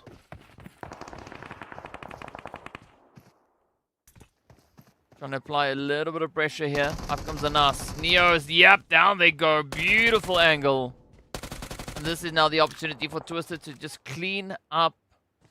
Freeport still on Overwatch. So easy and Anas not exactly out of the woods, but we will say goodbye to the side of NASR as they rather get sent back with 1 elim.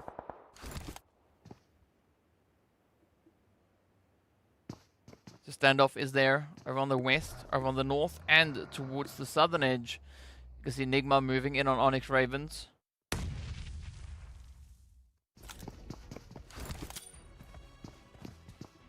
IKURD now having a very chill time on the edge of zone.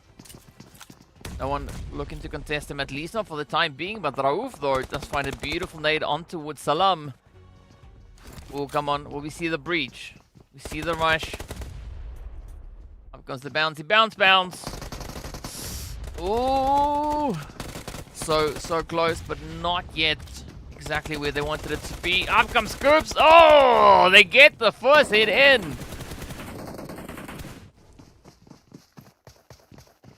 Amodi getting ready for the rush now. ONYX Ravens down to Sanji. But they still have an entire compound to utilize. So many different angles to come off of. Amodi now trying to close it up at least towards the southern edge, ensuring that there's no one that is going to come pushing in behind them. What's up, Max? Welcome to the chat. So 8 more teams. That is all we've got left. NIGMA already now sitting up onto 8 eliminations. Hamadi just trying to secure the vehicle, at least for the time being. Sanji smack dab center zone. All they're going to try and do now is just keep quiet for long enough. Meanwhile, the Falcons yet to rotate forward, and they have to move up alongside the other half of R8, as well as the entirety of Triple Esports.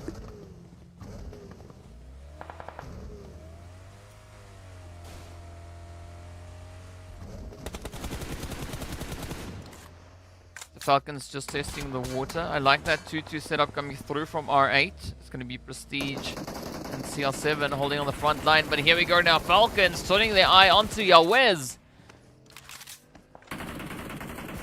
Down to Vig as it goes.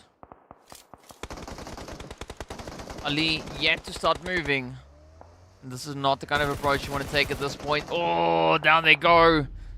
Could Ali bring in a bit of a saving play? They're going to have to move up so quickly because the blue zone is going to just devour them at this point.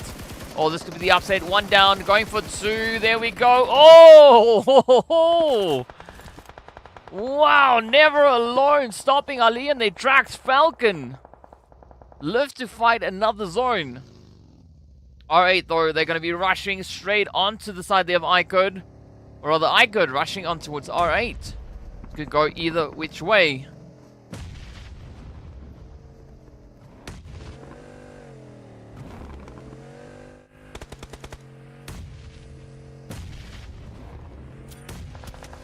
as you know, trying to hold it up. Ooh, but again, right, the smoke not really doing its thing.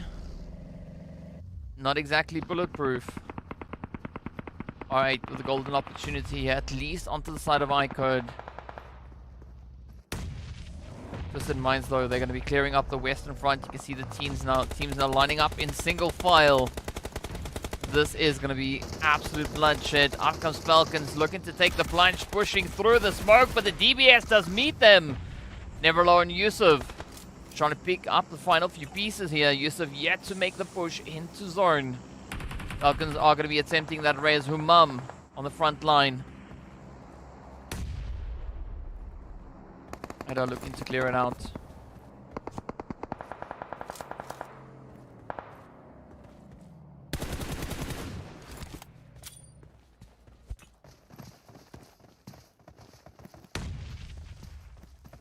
There's a good few nades coming through from the side of Falcons as they're trying to blaze their way back into contention here.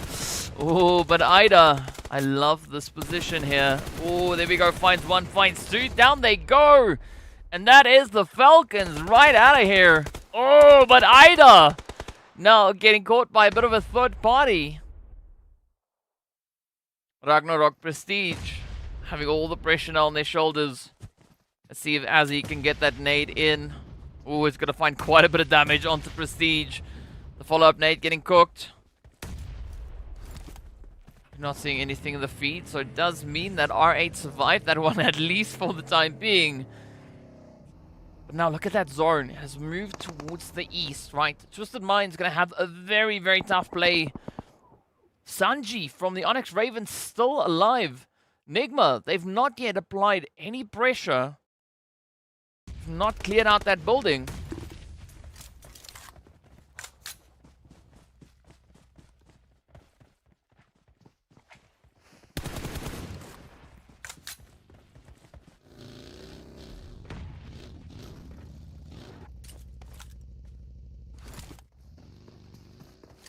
No, you gotta give the respect to Maxman. Maxman is the GOAT.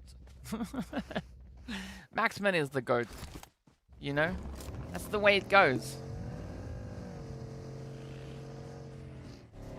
But here we have it now. Alright. Oh, come on. Oh, beautiful play though. Ragnarok makes it look easy. Anas, the final one left. Yeah, there we go.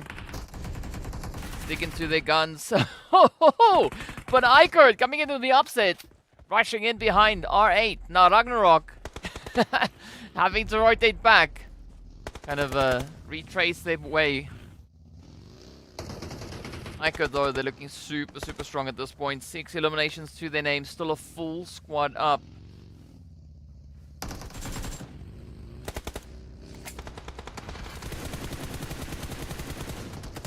Alright, so that is going to be the end of the road for R8.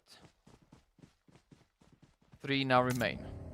ONYX Raven Sanji still somehow they've been able to survive. I mean, they've been in this compound alongside NIGMA for the longest time.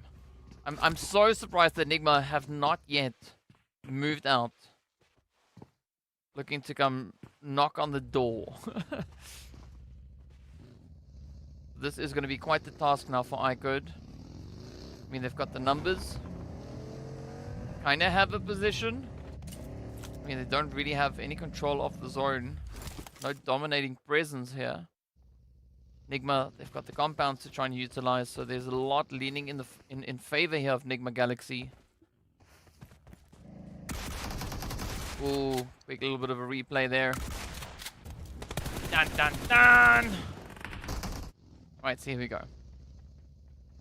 I think Sanji could be the first one to feel the heat, right, as it gets dialed up.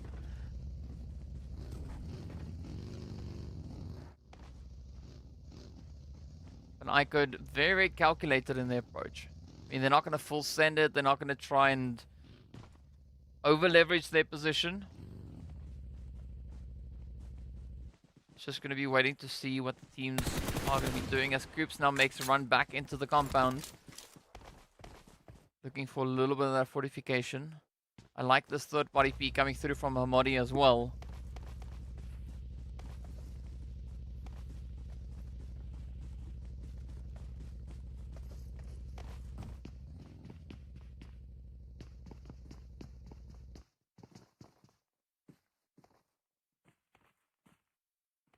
So let's see how this one is going to pan out, though. I mean, ONYX Ravens, they definitely could do with the points, right? So regardless of where they finish, I mean, they do have 3 eliminations up. Yeah, tough spray. It's like Ali is just taunting them, and of course then up comes Aram, is like, you know what, this is how you do it. Sanji also trying to get a slice of the pie there. Trying to land a bit of damage.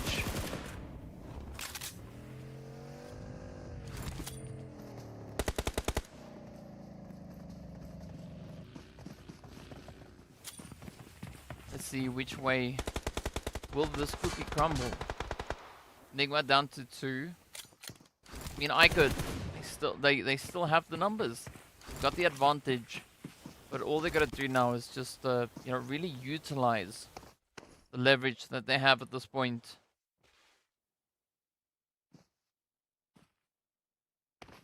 I like the fact that Coops has also now started to move up a little bit, exploring that ridge, looking for a bit of an opportunity, but it does seem like Azzy and Unknown has spotted them. Up comes the spray. DP. Oh, there we go. Coops. Down they go.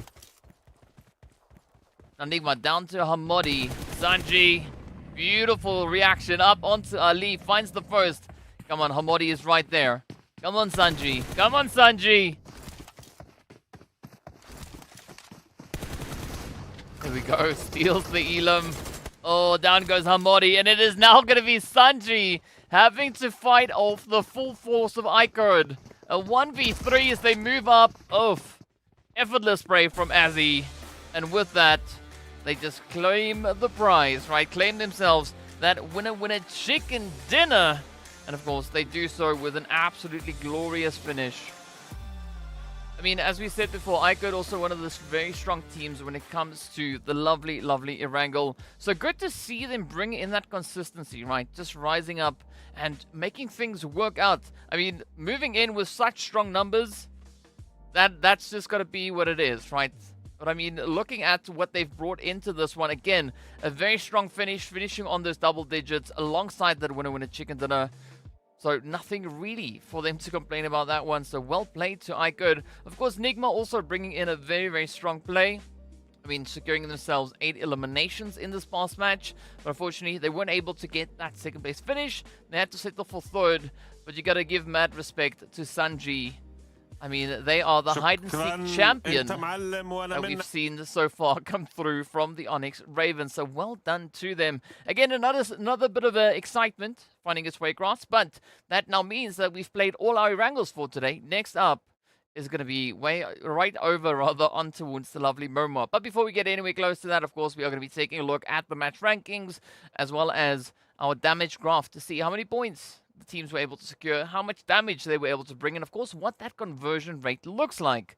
So we are going to be hopping in on that pretty soon. We've got about 7.5 minutes left until we are going to be stepping into the next game. But in the meanwhile, let's take a look at the scores. It is going to be 20 on board for IKURD as they were able to secure themselves 10 eliminations. NIGMA, as I said, 8 elims up to their name. Slime Machine, though, coming through with 7, all of which has been brought in by the eliminations. Twisted Minds picking themselves up a healthy dose of 6 elims there as well. Yeah, Sanji was cooking. I think Sanji was, you know, just taking the kitchen with them wherever they were going.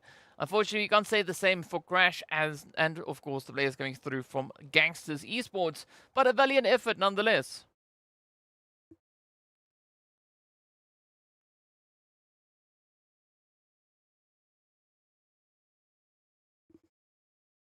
A few beautiful replays here, so, you know, let's take a look.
All right, all right, all right. There we go. Moving into our aggression breakdown here. As you can see, definitely ONYX Ravens coming through with a very, very strong conversion rate on that one. 5 eliminations coming out of 1149 damage. R8 also really, really close to that one. But of course, IKURD just hitting with the hardest punch.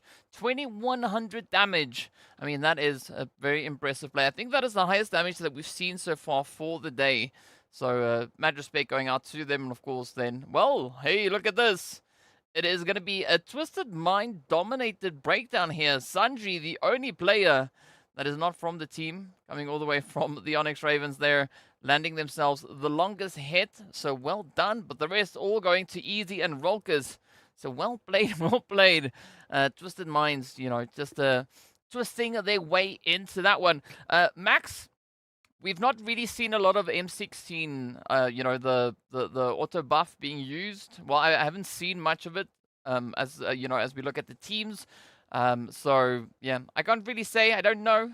I haven't seen it being used just yet. But what I do know is that we are looking at some pretty strong stats in general coming through. Of course, no surprise to see NIGMA sitting where they're sitting. Right, an average of 1500 damage per match, as well as 6.9 average elims. So some pretty strong conversion rates coming through it on this one. Okay. All right. Now I'm just trying to catch up with what's what's going on in the chat as well.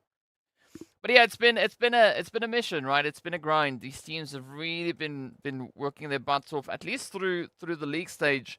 But the exciting part is that we've not yet seen everything come through from these teams, right? There's still a lot more to be unleashed as the teams make it up in towards the finals. So there's still going to be quite a bit to look forward to as, you know, the performances. They could still get dialed up. I don't think the teams are running at 10.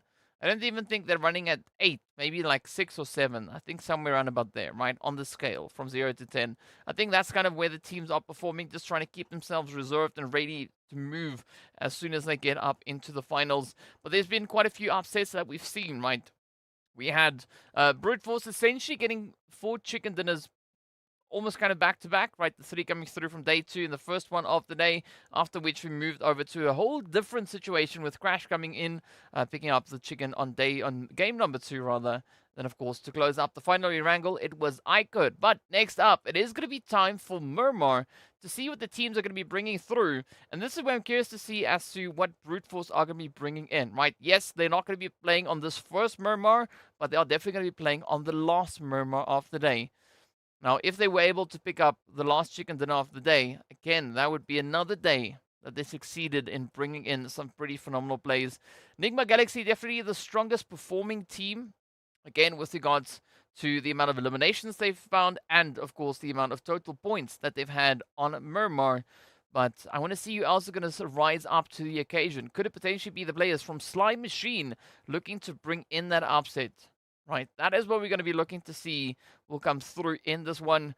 But of course, give me your predictions in the chat. Let me know, who do you think is going to be the team to clutch it out? Do you think the players from Twisted Minds could potentially be picking up a winner when it's chicken dinner? I mean, they have found 2 already, so it's not outside the realm of possibility. But do you think it is going to come through in either this one or the next? And of course, now, well, there's going to be a little bit of time left until we hop into that. So drop your predictions. Give me your thoughts. Let me know where you think the flight path is going to go. And of course, also, where do you think the zone is going to be moving towards? Where would you like to see it go? I would like to see it go north, like La Cobreria, Crater Fields, somewhere around about in that vicinity. That's what I think would cause for quite an exciting play coming through in this first Miramar of the day. If you agree, let me know in the chat. If you disagree, let me know in the chat, right? Curious to hear what you guys think. But of course, in the meanwhile, we are going to be prepping up the plane. It does seem like everything is underway. So let's hop on and see exactly what that flight path is going to bring on through.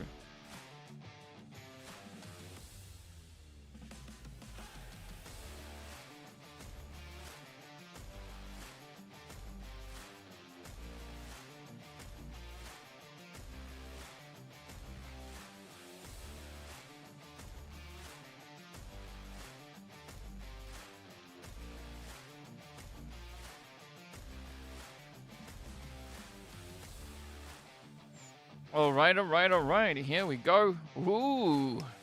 Well, if you said northeast to west, which no one has said so far, not from what I can see, that is exactly where the flight path is going to be going. So it's going to be nice, right? So we know that there is going to be quite a bit of action coming up in towards El Paso. But fortunately for NIGMA, well, I mean, there would have been, right? If Brute Force were here, but Brute Force only going to be joining in the next game. So I don't think we are going to be seeing NIGMA and Brute Force go toe-to-toe on Miramar. At least not today. That's unfortunate, but it could have been quite exciting, especially over in towards El Paso. You see Triple and Vision, as well as the players there from Quest, heading out over towards that eastern side, looking to get themselves situated. Of course, now Twisted Minds, yeah, they are going to be looking to get themselves up in towards Monte Nuevo or that La Drillera kind of position.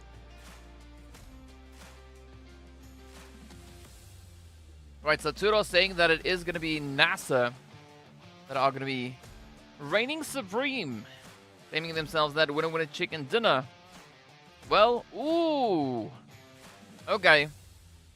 We could have a Los Leones zone on our hands here. Well, that's definitely going to be smacked up Saint Zone. So this could be quite a setup. This could be quite a setup. Of course, things looking interesting, especially for Falcons. I'm not sure what Never Alone is doing all the way on that far western side.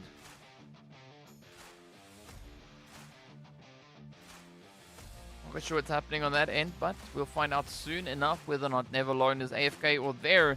They do seem to be moving, so I don't think that they are AFK. They might have just quickly gone to, you know, get a refill, you know, get some more water in the glass. But either which way, we can see Quest dropping in alongside the players there from GEEKAY as well as KSA Legends. Or CONQUEROR, rather, not Quest. Quest, we have them all the way up in Al Azhar alongside GQ as well as Triple and Vision. Tiger gonna come flying in. Ooh, but it got a mouse.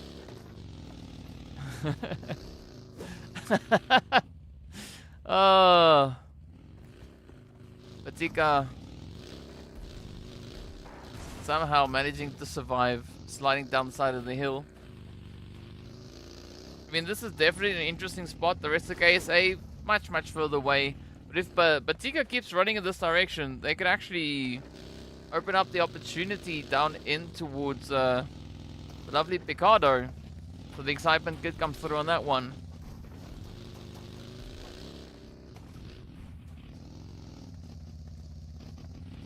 Tiger gonna get it. Ooh! What? Did Batika just run in front of that vehicle?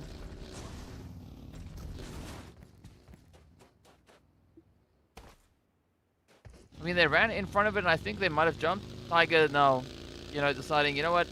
It was fun, but it's not that fun anymore. Let's maybe just focus on getting ourselves looted up. Triple, they're going to use the opportunity to try and get themselves situated back down towards Puerto. I think that is a good call being made on their front. Of course, you got to watch out for a few of those trees along the way, as that will hamper your rotation.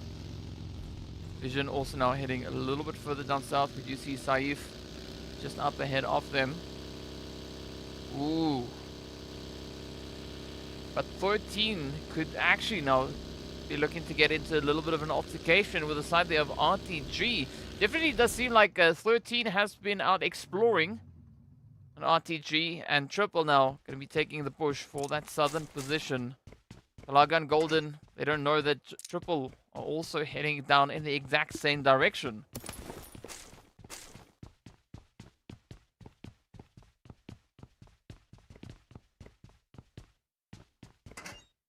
Yeah, Dunika, I don't know. I mean, maybe it was just a beautiful jump.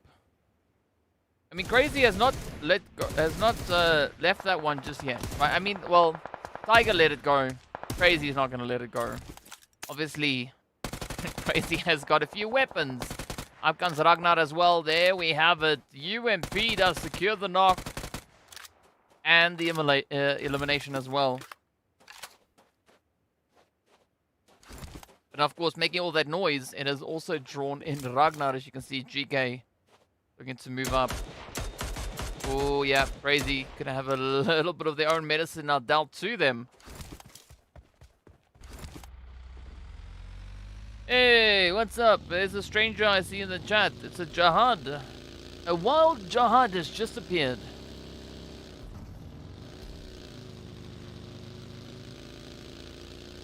Alright, so we've got a few teams taking the plunge, rotating down south, getting themselves situated up in towards the zone. NASR being one of those. You can see Spec now just turning around, heading back in the opposite direction. Unfortunately, that back wheel has been popped, and that does not really work out all too great. Ooh, crazy, getting a little bit cheeky on this one. I would also probably be cheeky if I was driving a monster truck. But a good nade. Will Spec get the follow through though? Come on, get it, get it, get it, get it. Gotta say though, CONQUEROR looking really confident in this match. I mean, good on them, right? You want to see that confidence being displayed. You gotta watch out for NASR. They've already found 2 winner chicken dinners. Ah! Not a team to take on lightly. For CONQUEROR, they're not gonna be backing out of the situation.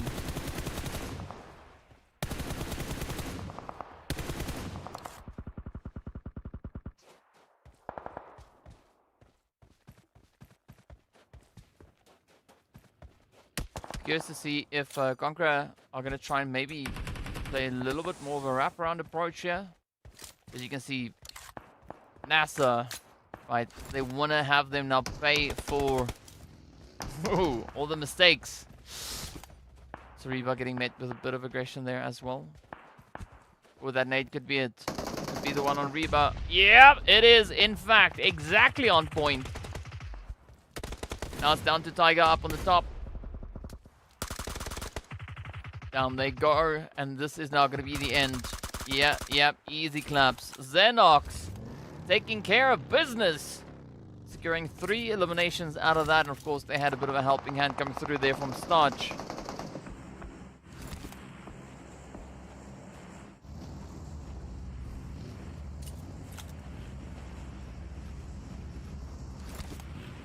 If we look a little bit further down, it's going to be IKURD now, essentially getting ready to move down into the caves. So we've got a few outlying teams that are yet to rotate on through. Never Alone still really far away from the rest of the crew. But fortunately, it's still only that first phase, so it's not going to be too devastating. So NIGMA also just casually strolling up as well. Twisted. Slow, steady approach. Oh, the zone moving towards Puerto. Now this is triple. Being absolutely blessed by the zone.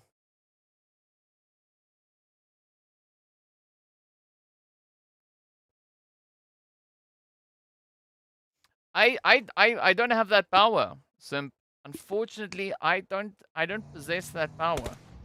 Right. My colleague in the chat, however, he does possess that power. Me, on the other hand, I'm not that powerful, right? I don't have that magic juju like Maxman has. But let's see whether it's gonna come through here for the gangsters, though. FALCONS trying to pick up a bit of a trade. I mean, this is not surprising, looking at how NASR has been performing over the, you know, the previous games they've played. I mean, there's already been 20 Miramars. Right? They've already played on 20 Miramars. So, ooh. Some good. West also now trying to make a little bit of magic happen over here. But Slide just riding high in adrenaline. They're going to try and find as many angles as they can.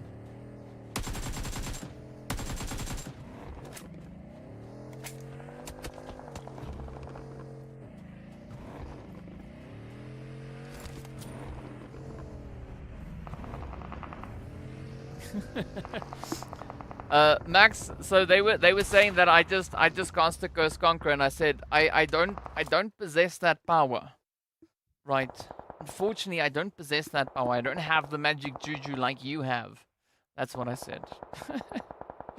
In the meanwhile, it is going to be Conqueror still trying to find a bit of a rather Conqueror quest. Trying to pick up the pieces there. Ooh, it's looking tough. 3 of their players knocked. Well, 1 res has come through.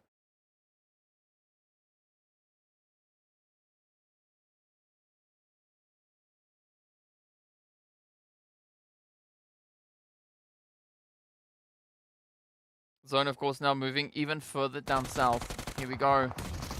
GQ getting ready. Hey, hey, hey, the rush is on. Welcome, Mac. Welcome to the chat. We got our predictions coming through for GK Brute Force and NIGMA, as well as the KSA Legends. Quest now. Yet again, finding ourselves on a bit of a mission here. Ooh, beautiful hits. That is going to be Da.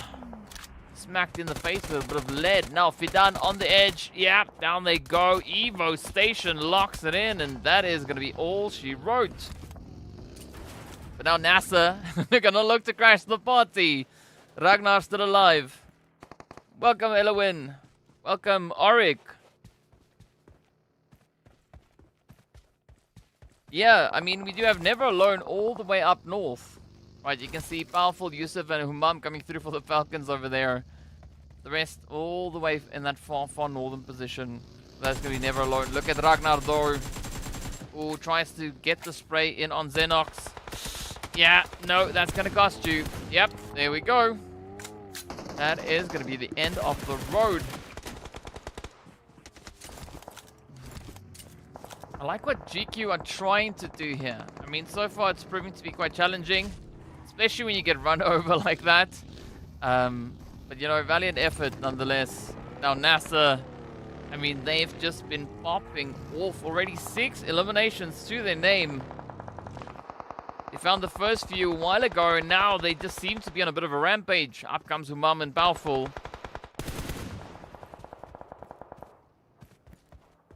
Trying to see what they can get done here with NASR. Ooh, monster truck, easy target, watch out. Oh, J7, they're gonna fall right and down. It now turns to Spec and Starch. Ooh, yeah, now it's only Starch. You need to add a bit of protein to that, because too much starch is not good for you. But let's see whether or not NASR are gonna make it any further than this. Falcons really picking up some good momentum on this one. The vehicle is smoking up here. Yep, Starch. And into the tunnel. Oh, that is Volt. Stepping up and, well, stopping them right then and there.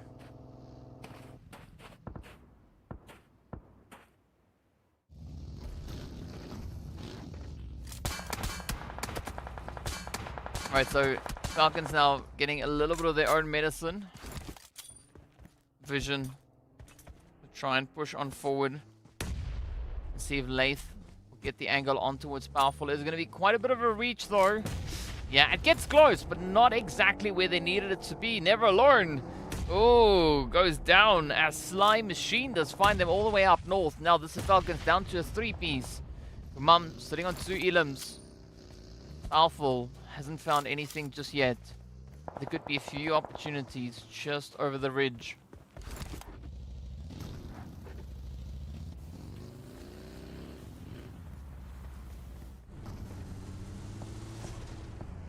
Doesn't seem like Vision are going to be offering themselves up anytime soon. Instead, they look to move a little bit further down south. I mean, speaking about south, right? NIGMA, pretty much as south as you can be at this point. And all you can hear is nothing but crickets and airplanes. We got Lord and Coops down towards the one end. We got Hamori and Raouf. So you can see holding up on the opposite. Look at the setup coming through here from Dummy and the rest of Twisted Minds. This could be the play.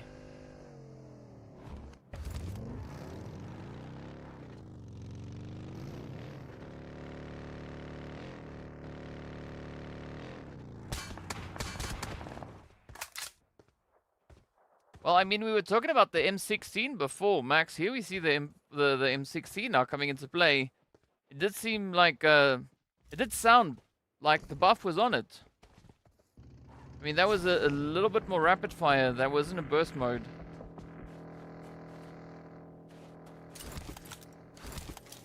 But it's definitely not a weapon of choice at this point. Not yet. Right, it might change, of course.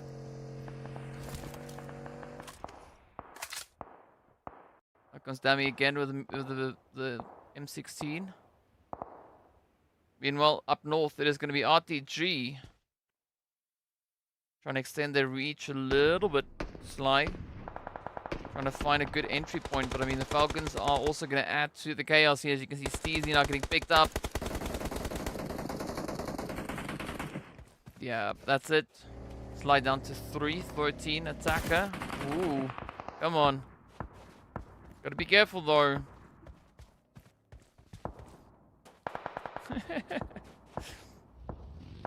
No need to shout though. No need to shout. Talking to Jad and Elwin.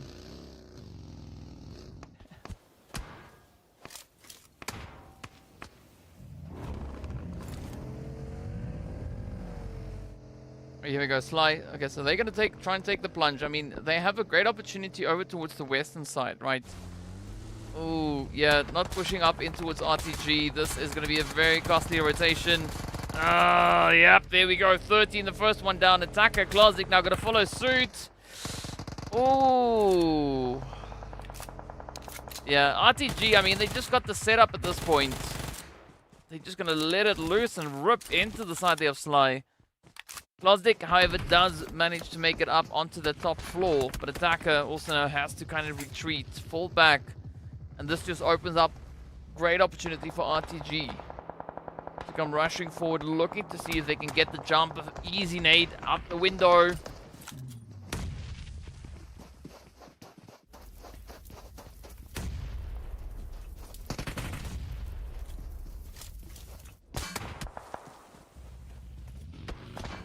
Wait, RTG not arriving as aggressively as I would have thought. I mean, Golden are also getting traded, and up comes Falcons looking to capitalize on the opportunity. IKURD also reaching in. That is Klozik. Finding confirmation, one down. Kalaga, oh. Almost feels like RTG maybe throwing this one a little bit.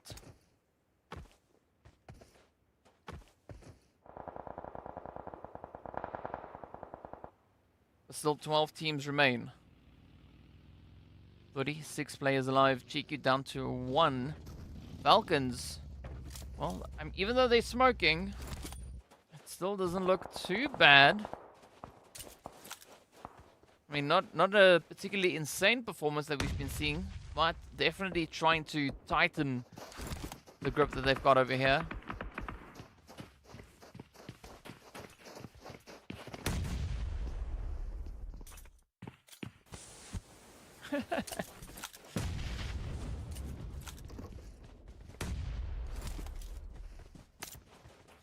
I like the apparent exclusive content coming through on this one. Ooh, guys, a ONYX. Ooh, nice. Salam though with the Mach 14. Wow. All right. Oh, there goes the summer. Yeah, KSA Legends. Unfortunate. Down they go, 12th place.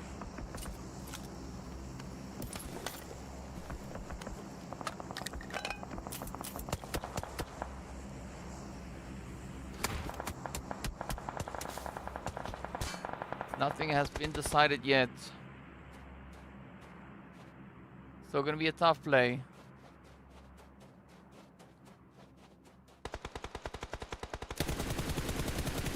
Here comes the pressure yet again. Falcons not trying to get the north under lockdown.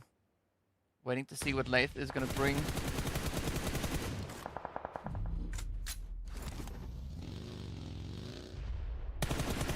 Oh, here we go. Slow push forward. It does at least allow them a little bit of a plan here, especially when those back tires get popped. I mean, you could just as well walk, right? I mean, there's no major difference between using the buggy. Oh, look at that though, Attacker. Getting slammed on. Lozic. Yeah. There we go. AK close range. Absolutely devastating. Now it's going to be up to Rio. Lozic super low on the health. Yeah, you can just cough in their direction. And again, the AK comes out clutch. Falcons now going to be looking to capitalize. Yeah, down it goes. And it is a beautiful steal coming through for the Falcons.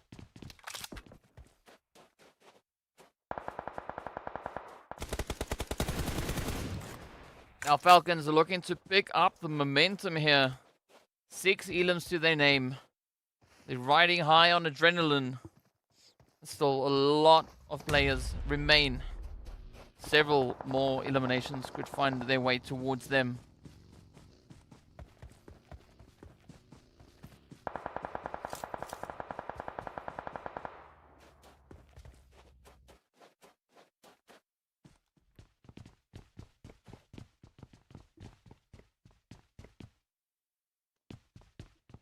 Alright, so if you guys want to give your predictions, it is 6th phase. Maxman says we have to wait till 5th. Well, I have to wait till 5th. But if you want to give your predictions, drop them in the chat. I mean, we still have 8 teams remaining. There's one particular team we haven't seen much from. I mean, 2 actually. NIGMA and Twisted. Both teams are holding down south. Haven't made a lot of noise over the last few minutes. Oh, Mon. Gotta be watchful. Gotta be careful. In case you missed it, here's the replay.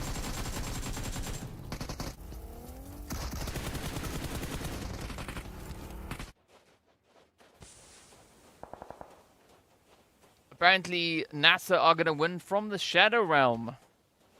Nice. Well, that's a prediction though. Phase 4 prediction for Miramar and Erangel. Phase 5 for Sanhok normally. Okay, there we go. Alright, there we have it. Right, so I'm 2 phases late, but either which way, if you want to give your predictions, drop them in. Ellen saying that it is going to be Twisted Minds this time around. Okay. So let's see. Twisted still alive. Yes, sir. They are still holding up with a full piece. NIGMA also. Both teams, as I mentioned before, sitting down south. NIGMA now starting to move up along that eastern line. See them heading up in the direction here of Triple. They've already found Saleh. Oh, there we go. Oh, my word. Ali. What was that? Okay, Max coming through with the Falcons prediction.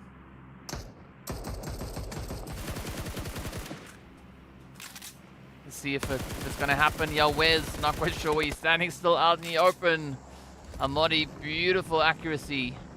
And now this could be NIGMA looking to push in on towards Triple. Oh, General not having a clear line of sight. Oh, but look at this. Twisted, they come rushing in. Down goes Ali, very effortless. Now Unknown up on the ridge. So Twisted and NIGMA, both teams now starting to activate that beast mode as they start their advances. Yeah, Max just sprinkling that juju out there. Oh, could this be it though? Could we see that juju come into action right in front of our eyes? Oh, NIGMA though. Just absolutely eating up the entirety of Triple. Falcons holding down. Still got a 2-piece up. Got Humam and Yusuf. Oh, here we go. Nice spray on towards IKURD. But Humam getting found by the nade. Oh, the buggy out in the open. Got a one-shot Yusuf. 6 elims though going to the side of Falcons.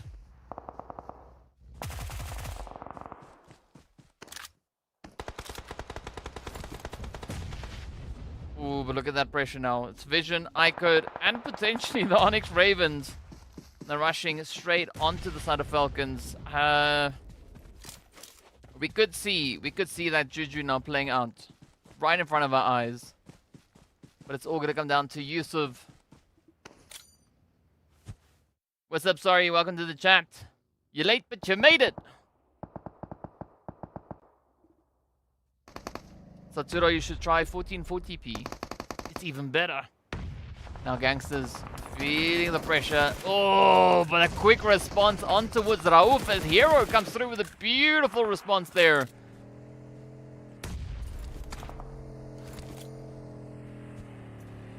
NIGMA up to 5 elims. Coops now moving in alongside Hamodi. Lord still keeping themselves slightly more distant at this point. But Hamodi, I mean, they want to just get right down to business. Yusuf still alive, holding steady. Coops on Zaza, sure. We don't know. We don't know.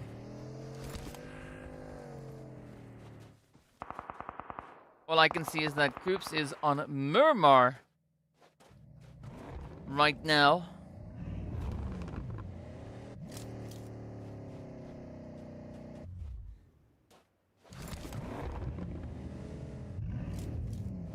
Ellen switching over into widescreen mode as the zone now just centers up onto IKURD.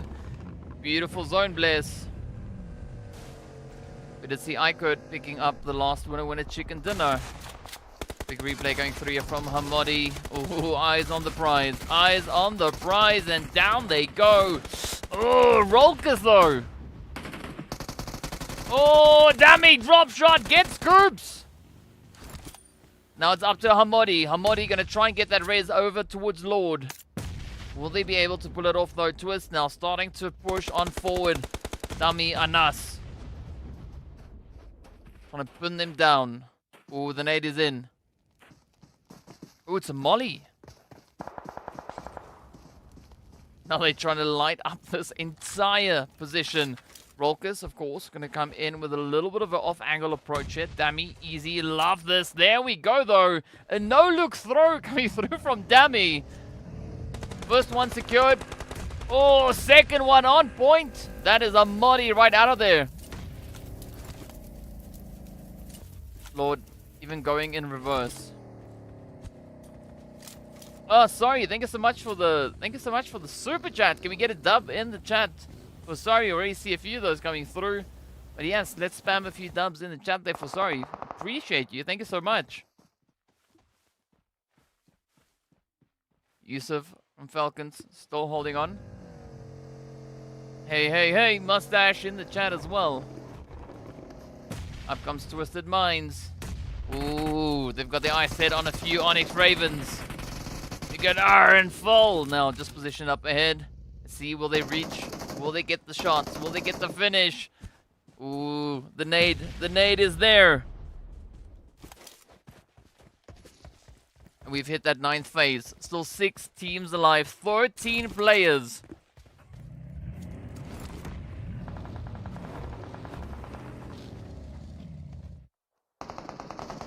Oh, down goes Yusuf. At least they've made it up into 6. Oh, Azzy now getting found as well. R goes down. Full holding steady. Up comes Twisted Minds rushing in on Lord. Easy. Coming through with a beautiful clap on that one. NIGMA getting sent out with 7 elims up.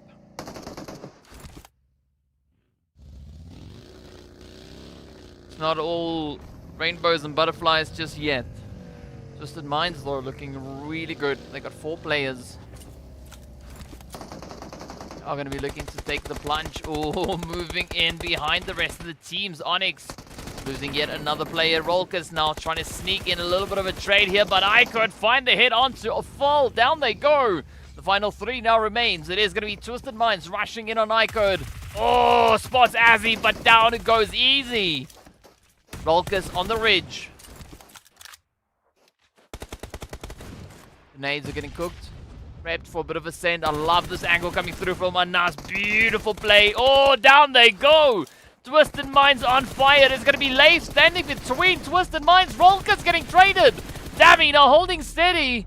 Oh, but the zone, the blue zone, takes them down. The winner chicken dinner going straight over to Twisted Minds. Holy guacamole. Yeah, Mustache also saying, holy moly, Twisted Minds are back. They got themselves A glorious, glorious chicken. And what a chicken it was. Absolutely amazing play coming through. A very strong finish. Good amount of eliminations being picked up there as well. And this is exactly the play that we wanted to see. I wonder if Ellen is in the chat. If she is, if she's not, and she comes back, she's probably going to throw a chicken somewhere. Don't. Right? Don't do it! But what a performance that was. I mean, Twisted Minds popping off, finding some really good plays right at the last moment. But of course, you got to give it to the side there of IKURD as well, right? Some really strong positionings. Unfortunately for Vision, things didn't exactly pan out. Yes, sure, they got themselves that second place finish. But what a show of aggression that has been so far as the teams really brought it in. But of course now, while we try and process all of this, we are going to take a quick break. So see you guys back in a short moment.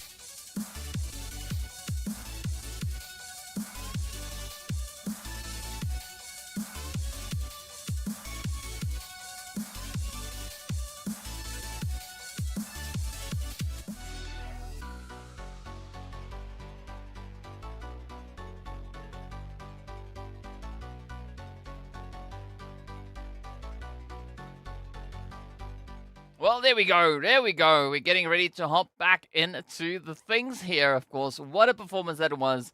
Twisted Minds doing the thing, right? They stepped up. They claimed themselves a glorious, glorious victory. And, of course, that was their third winner chicken dinner on Miramar. So, well done to Twisted Minds. In fact, now, with that performance, they've now secured themselves a grand total of 82 eliminations coming through on Miramar. And, well, as we know, we're not done just yet, right? We still have one more to go, so there's going to be another opportunity for Twisted Minds to try and lock in as many chickens and points as they possibly can find. But what a play. I mean, that was just so phenomenal. I love the approach that they really used, you know, just utilizing all the terrain, and especially looking at that off-angle play that we had coming through from Anas. I mean, that was the one to seal the fate, right?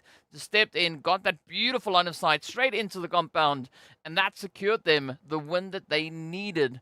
But with that, of course, it is going to be 16 points awarded to them. IKURD also ending off on 16 points, 11 of which has come through from their elimination. So a very aggressive performance on their end. Slime Machine also looking super aggressive. As you can see, 9 elims. That's all their points right then and there. NASR also coming through with 6. As we move through, we see the KSA Legends, GEEKAY, and Quest, unfortunately, not getting themselves any points. So Mustache, you were just a little bit late. Moise, I didn't forget about you. I didn't forget about you, but I was just pretty sure that Ellen was going to probably throw a chicken or something, right? Because we know she's trying to get them all in the coop. But either which way, yes. Moise also lost their mind. Right, I want to say other things.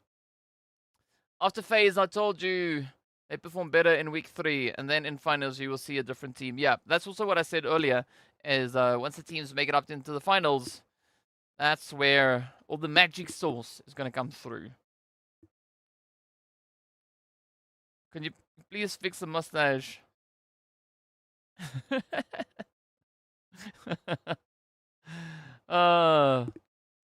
Yeah. Ellen, that's usually a name that I can't pronounce. Mustache. But I'm getting it right. This entire league, I've been able to pronounce the name. So I can actually say Dave's full name at this point.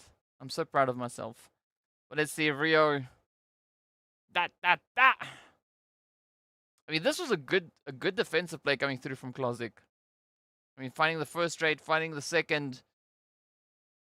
And then look at that. I mean, absolute magic. But, I mean, the magic only works for that long, right? Until a nade comes through. And then it's going to be the end of the road. Look at Amadi go. 1, 2, bam. And then they cleared up the entire thing. I mean, that was Amadi with a full clutch, right? He's getting a clean sweep. No, well, that was Amadi only securing themselves 2 elims. Okay. But still, I mean, that might have been just an entire squad wipe. But then, of course, we had this. I want to see that no-look throw. There we go. Dami sends it out. Bam! Up onto Hamodi. The confidence. Right. What a confident play that has been. But you gotta commend the players here from IKURD also doing a phenomenal job. I mean, just look at the consistency. Brah, brah. Finding trade after trade all the way up to 11. And this is the angle I was talking about. You know, Anas just coming in off the edge. But this was like, I mean, this was as close can be. If it wasn't for that zone, you know, Twisted Minds might have been in a little bit of trouble. But well played. IKURD coming through with nearly 2,600 damage. 11 eliminations coming out of that one. FALCONS, as we saw, also a very heavy hand. Almost, well, hitting in well in excess there of 1,700 damage. RTG also good show of aggression. I mean, just 6 points shy of hitting that 13,000 point. So what a play, what a play, what a play. And some said, who are we talking about? Alright, either which way, it is what it is. You guys are speaking very cryptically in the chat. Kawe or Oric asked, by the way, was this the last match? No, we still got one more game to go. However, it is going to be Aram taking the most elims, the most damage, as well as one of those elims being a nade finish. Then it's going to be Golden locking in that long range hit. And of course, in general, just covering quite a bit of ground, as we can see there, coming through with just over 13 kilometers of distance traveled. I mean, it's not that crazy looking at the map of Miramar. If it was a map like Sanhok, I would be very surprised, but we actually did see that happen. You know, 13 kilometers or 12 kilometers being traveled on the map of Sanhok itself. But as we know, Game 4 now essentially done and dusted. We've got one more game to go. That is going to be us heading right back into Miramar. But for the final Miramar of the day, NIGMA, IKURD, Team FALCONS, as well as CONQUEROR Iraq are not going to be stepping out onto the battlefield as they just wrapped up all 4 of their matches here for today. So it's going to be the opportunity now for Brute Force, R8, Crash, as well as the only one to step back in and show us what they can bring. But I'm curious to see what is going to come through from Brute Force, right? As we saw in the previous day, Day 2, they won every single Miramar game that they played, right? All 3 Miramars, they claimed the chickens. They also got the first one of the chicken dinner of the day. Will they be blessed enough to get the last one of the day, which so happens to be on Miramar? Let me know in the chat if you guys think that could be happening. Yeah, just some guy with a mustache. The other name?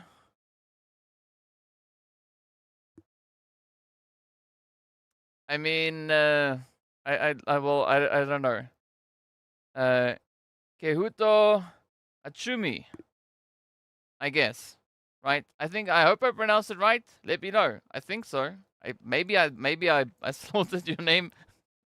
Who knows? It could go either which way. It could be either or. But either which way, we are just a few moments away from hopping into the final match of the day. So if you guys want to give your predictions as to what you think the flight path and zone is going to be bringing through, let me know. Hit me up in the chat. I mean, I'm looking over it. Oh, I think I already said it. Now it's too late now. Well, Moise, I said it already. So it's one of those things. Let's just say that I mispronounced it entirely, and then it isn't what it was.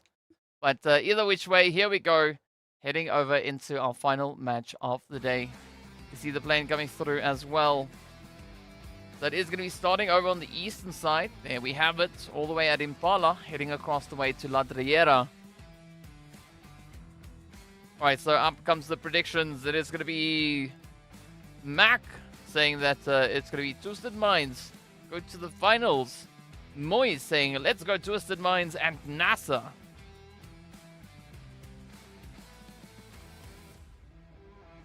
Alright, well, Twisted Minds and NASR, both teams sitting in the top 7 performing teams on Miramar. NASR with a grand total of 132 points, Twisted with 139 points, all of which they've been able to secure on this glorious map. Twisted now, of course, sitting with 3 winner chicken dinners that they found right here. Brute Force still leading. 7 winner chicken dinners. So they've won 27% of the 20 Miramar matches they've played. This, of course, now is going to be... This is going to be game number 21. Ooh, and the zone does them dirty. It's all the way up north. I mean, this is kind of the zone that I was hoping to see in the previous match.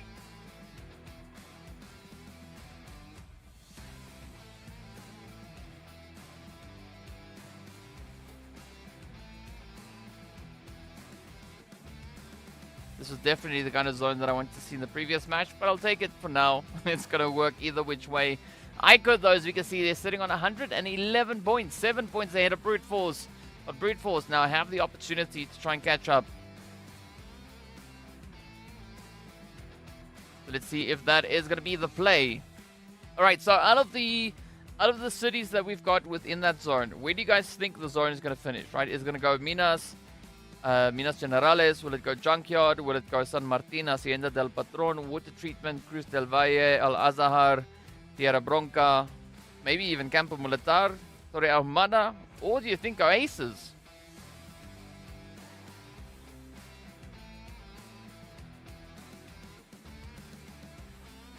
What are you guys making me say?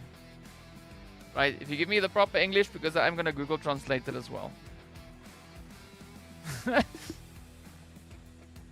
I'm gonna search and see what it gives me.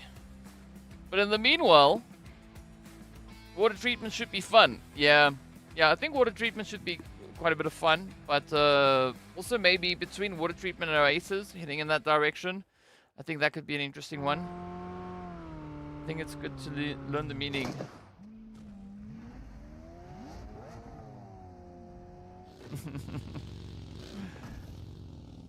Cruz del Valle, Campo Militar, end zone would be nice. Yeah, let's see if it is going to go in that direction. Let's see if it is going to go there.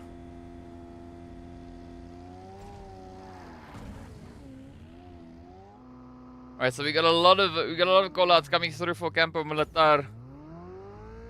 I mean, I gotta agree with you. It would be great, but you know, the chances of that happening, I don't know if it's gonna be a thing. I mean, I think I've only seen about 2, maybe 3 Campo Militar zones in my career.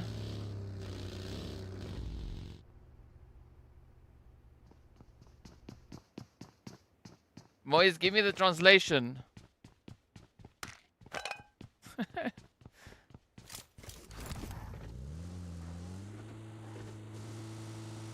Alright, so here we go, Al-Hajj. The rest of the quest team, very comfortable in Al-Hazar. It's going to be uncontested, no one there to worry about. I definitely think a team like R8, currently holding on to San Martin, are going to have a pretty exciting time, especially when the teams start to rotate through, right? ONYX Ravens, Crash, they still have quite a bit of ground to cover to get themselves secured.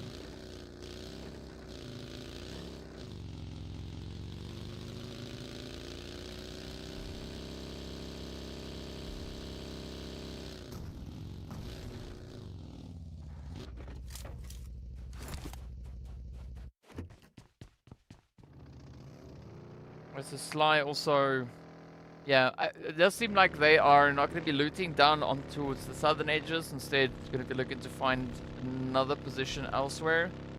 Maybe closer to the zone or in the zone itself.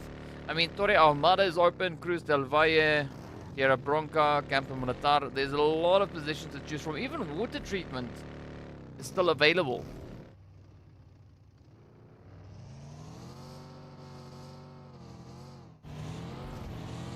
Well, sorry, we're already up in the blue zone closure. So, you know, the first phase is not taking that long. But I know that they have sped it up to some extent. Of course, Malik, yeah, is going to be our first casualty coming through there. So easy, making it look exactly as the name suggests.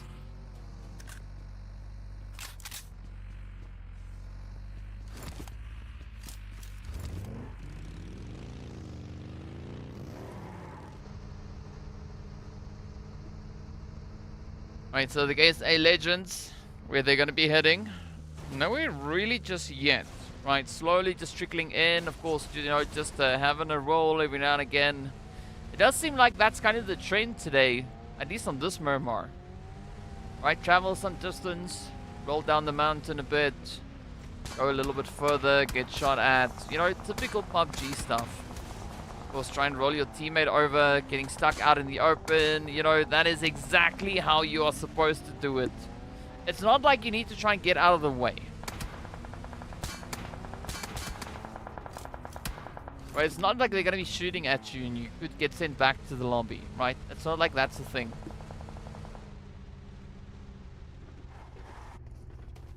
So let's see now. Could this be the opportunity for the only one? To be the only one to hold on to the compound.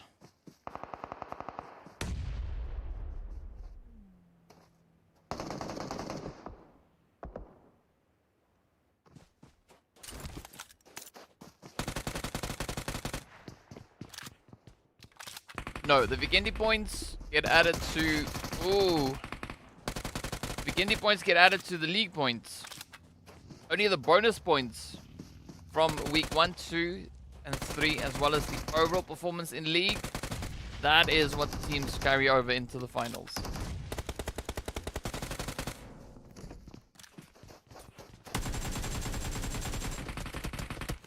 That's a KSA and the only one now. Still having a bit of a show off here. Let's see who's gonna find it. Oh, nice straight onto Luffy. Alosh. No. A bit of danger. Oh, NASR almost running themselves into that free fire. Yep, there we go. It is going to be the end of the road, but Tika coming through with the Oompy.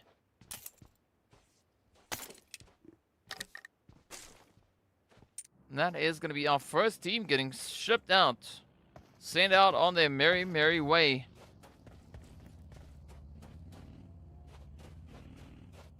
So GEEKAY now just going to be holding on the edge of zone. I mean, there's only one team behind them. That is going to be triples, we can see there. Just rotating through lovely graveyard and Minas Generales, that whole entire region.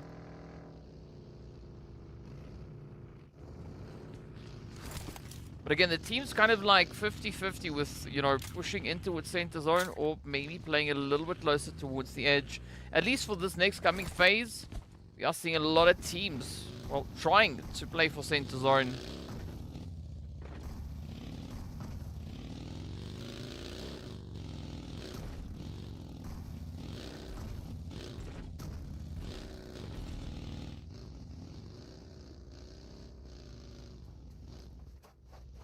So RTG, for the time being, having a bit of a compound to work with, a bit of a warehouse there.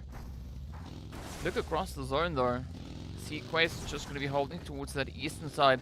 I mean, especially against RTG, this is going to be a very tough spot, right? They got GQ, GEEKAY, Sly, and Quest all surrounding them. I'm not quite sure how they're going to get themselves out of that one.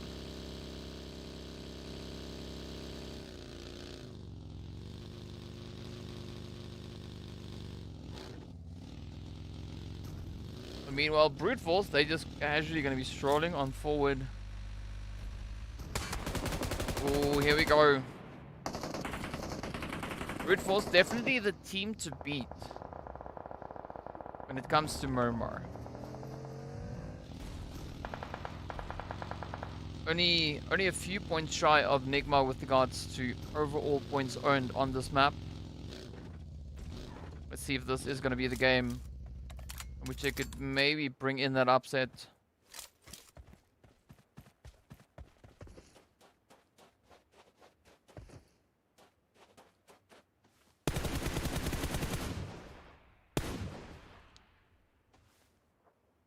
There's going to be a little bit of pressure coming through on towards Twisted Minds here, right? It's not often that we see a team being able to kind of keep that momentum, going from a winner-winner chicken dinner, picking up yet another one. It does happen, but it doesn't happen all too often. If they are able to pull that off, it's going to be a glorious, glorious play. And a very happy day over at the Twisted Mind camp.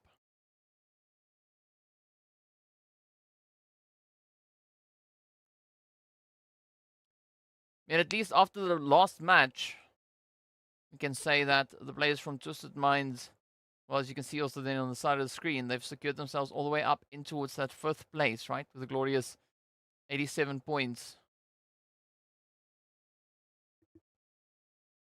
That 1 point that we can see is already the elimination that they've had in this game so far. There's still a bit of a tie coming through between Crash and Sly.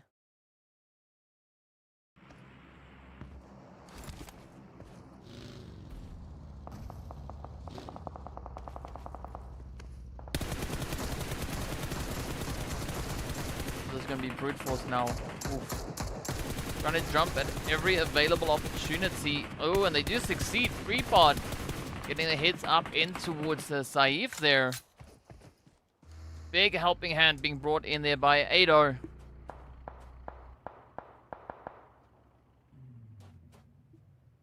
But Twisted just going to be watching on.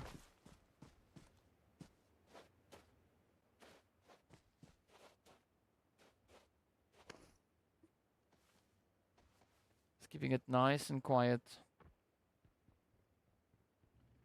Ooh, this could be the setup. Come on, easy. Oh no, but they're going to hit the wall. They're going to hit the wall. They're not going to clear that shot.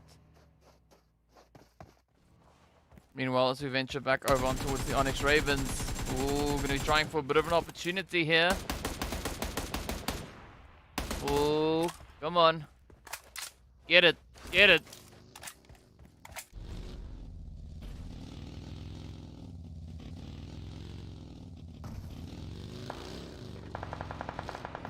Crash currently playing a very, very spread out approach and trying to find that more optimal angle to get themselves secured in towards this game.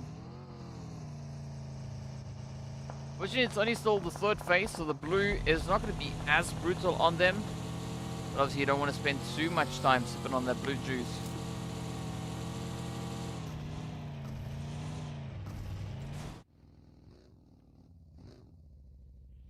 Moy saying they want an AK with an 8x scope on.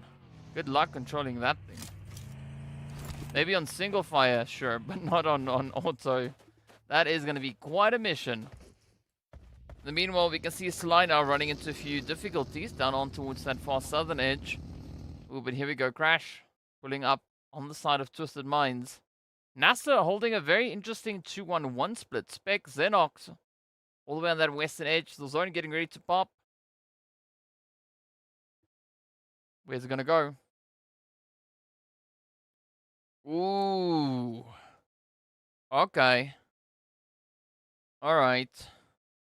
I mean, it's difficult to make a call at this point. To really give a good call as to who could be taking it. We're going to say, though, I like the position being held there by the GANGSTERS. Right over towards that northwestern side. Sly, though, taking a few hits. Getting a very warm welcome as they rotate forward, but they are getting caught in a sandwich. Triple on the one side, RTG on the opposite. Yeah, Klozik. It's done. There we go. Wait, that was actually Twisted Minds? Oh no, that's up north. Okay, that's with Crash. I was just wondering what the heck's going on. Already Twisted now finding quite a few knocks into the side of Crash. It's now down to ABDE. See if they can survive.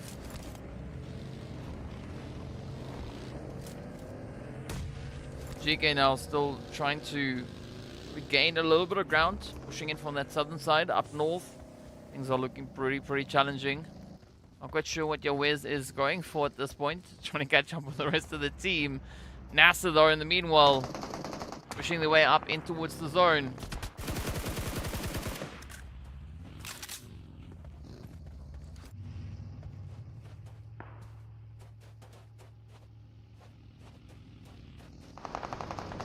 Ooh. Right, so Triple in a bit of trouble at this point.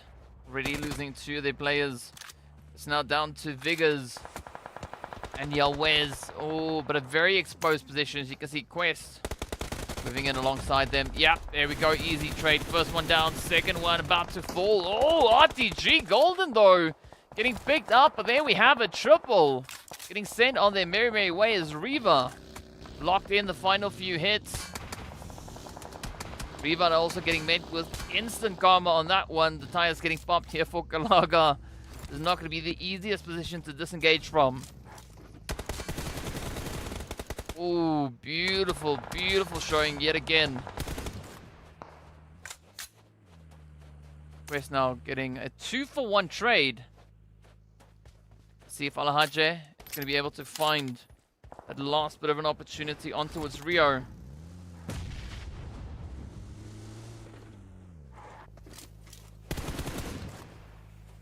Right, so the confirmation is in.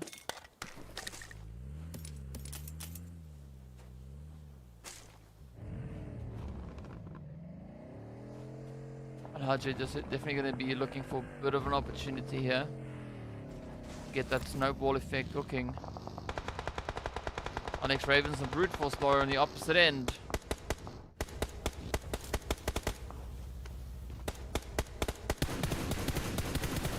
Ooh. Brute Force so devastating down onto the edge.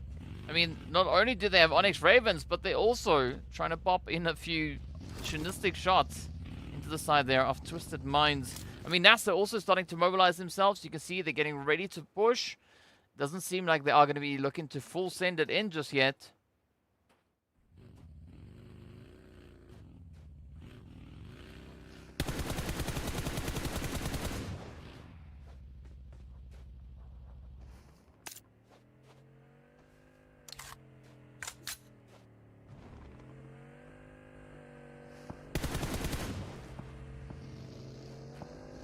At this point, it's still quite tough to make a prediction, but if you want to drop your prediction, oh, get it in. You can see Prestige now also trying to get it in here. Oh, no, but Zika, what are you doing? That animation is so slow. Now Hassan could be the next one to fall. It's a very unfortunate play there for the GEEKAY Legends. Already losing so many players. Spec being a little bit bold out in the open.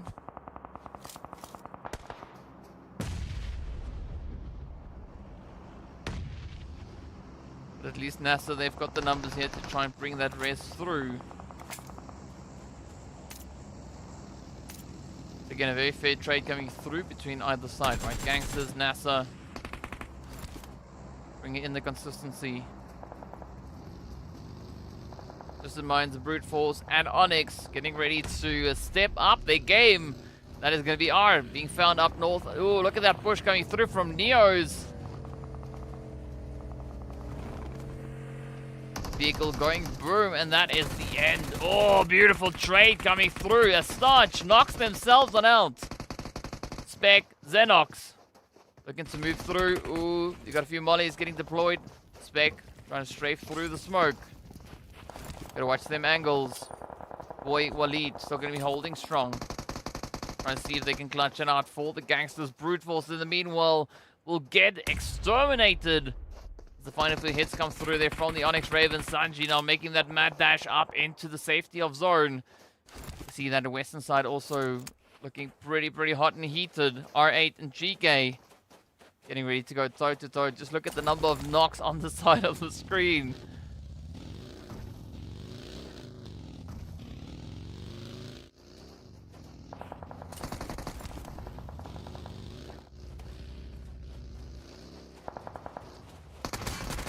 Oh. What? I thought that was going to go the other way. I thought Spec was the one that was going to go down.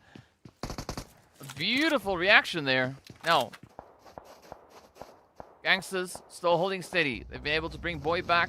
General going for the raise on Waleed. How is NASR going to push through this one?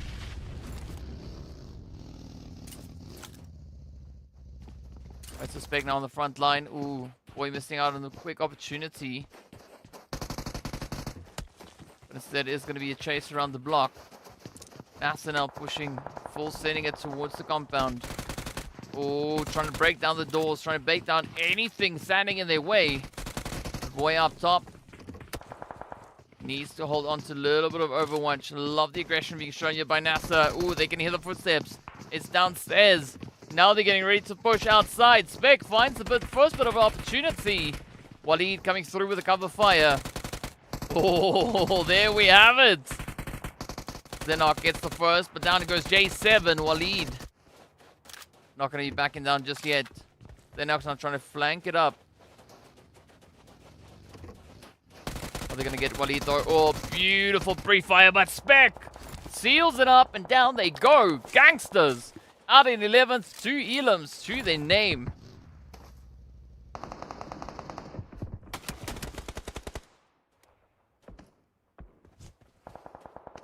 Vision, as we can see, down on a 3-piece. They haven't found themselves any points just yet. Twisted Minds now.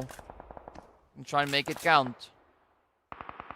Already got that first winner win a chicken dinner.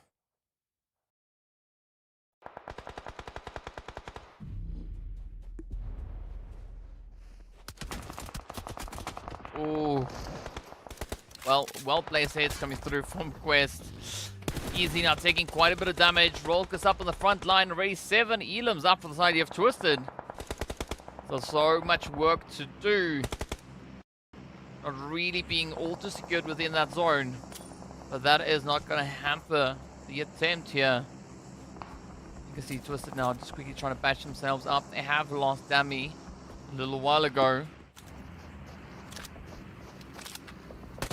Oh, Rolkus. Easy trade coming through there from Xenox. Trying to close it up with the vehicle, but down goes Xenox. Anas, easy. Still in a position to bounce back, but down they go. Easy. Oh! Beautiful responses. And of course, the third-party play coming in from Quest to bring in the upset.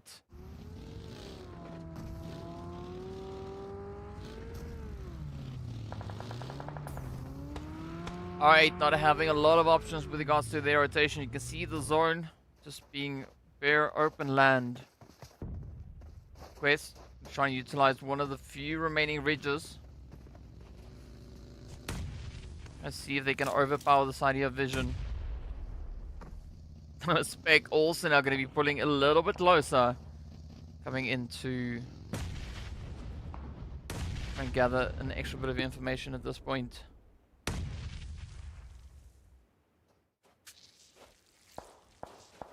We got Mustache saying that this is going to be a Quest chicken. Well, we have to wait and see. Quest trying to lay it over into the side there of GQ. Big little trade on the one end. Zone getting ready to pop yet again. See GQ, GK, Quest, R8 all playing edge. But the zone being the size it is, going to be a pretty tough one. Not a lot of positioning to really try and play off of at this point. Thanks for hanging out. Yeah, Umar. Have a fantastic evening. We'll see you back again tomorrow. Same time, same place. And hopefully even more insane, crazy action. Let's see what our final 8 teams are going to bring out onto this battlefield. Vision still holding up with the 3-piece. The highest placed team at this point, surviving.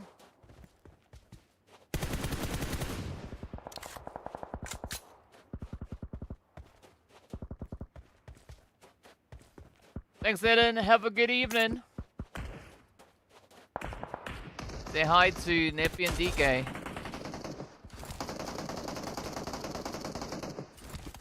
Right, here we go, Vision. Oh, there we go. That is Kante out of here. One down, a few more to go. Quest now rushing forward onto Vision. Down goes Mondo. Bolt on the edge. Oh, the animation again. Biting a player in the butt. Lath, yeah. They're going to lay themselves to rest right over in the lobby as we are down to 7 teams. Vision getting shipped out in 8th place. NASR still holding strong here. 2 players up, 5 elims. Quest showing some really good approach.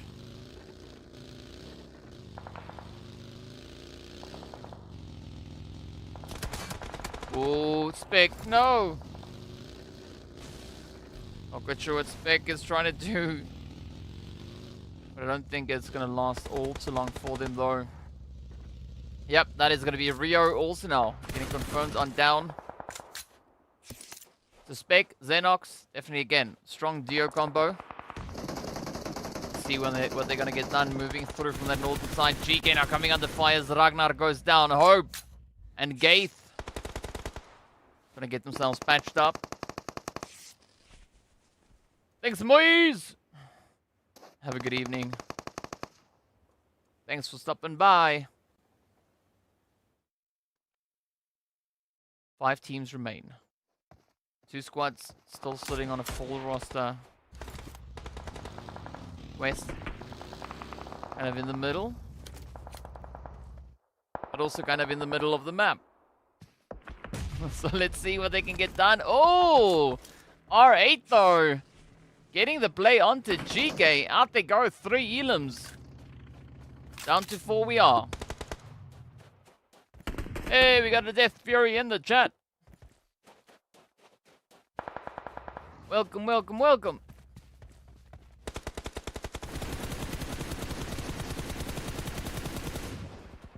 So Quest now trying really, really hard to get the sprays over into NASR. R8 now taking aim on towards GQ, but you can say the same in the opposite way. Zidane already getting found.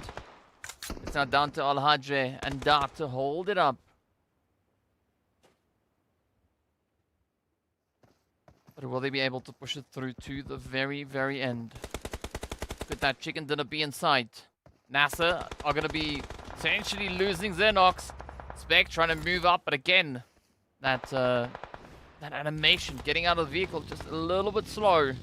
Almost put them in a very, very vulnerable position. But I like what GQ are doing here. Starting to spread themselves out. Trying to play the field, trying to play the position. Ooh, and now we are in that 9th phase. 5 seconds left. Zoran is going to start closing up. Going to force the hand, force the teams even closer together. Not a lot of options at this point. Ooh, look at Spec go though. Oh, down they go. Xenox, not looking too healthy. At least 6 elims up. Very cheeky trade coming through from the side of GQ. Still holding on to that full 4-piece. Prestige is confirmed, and that is going to be R8 out of here. Down to the final 2 we go. It is going to be Quest versus the side of GQ to fight for that winner chicken dinner. Quest sitting on 10 eliminations. GQ sitting on 5. Out comes the nades. AZ going to be looking for that opening. Oh, beautiful nade does find quite a bit of damage. But look at the aggression being shown, and that is GQ just absolutely bulldozing their way on through. And in doing so, they secure themselves a glorious, glorious winner chicken dinner. Absolutely phenomenal stuff. I believe that was the first winner chicken dinner coming through for the side of GEEKAY on Miramar itself. So what an absolutely phenomenal, phenomenal finish it has been. Well played to them. I mean, that is kind of what we want to see, right? Want to see the teams bring in these upsets, bring in these really strong performances. And of course, you know, they only have a few more days to get it done.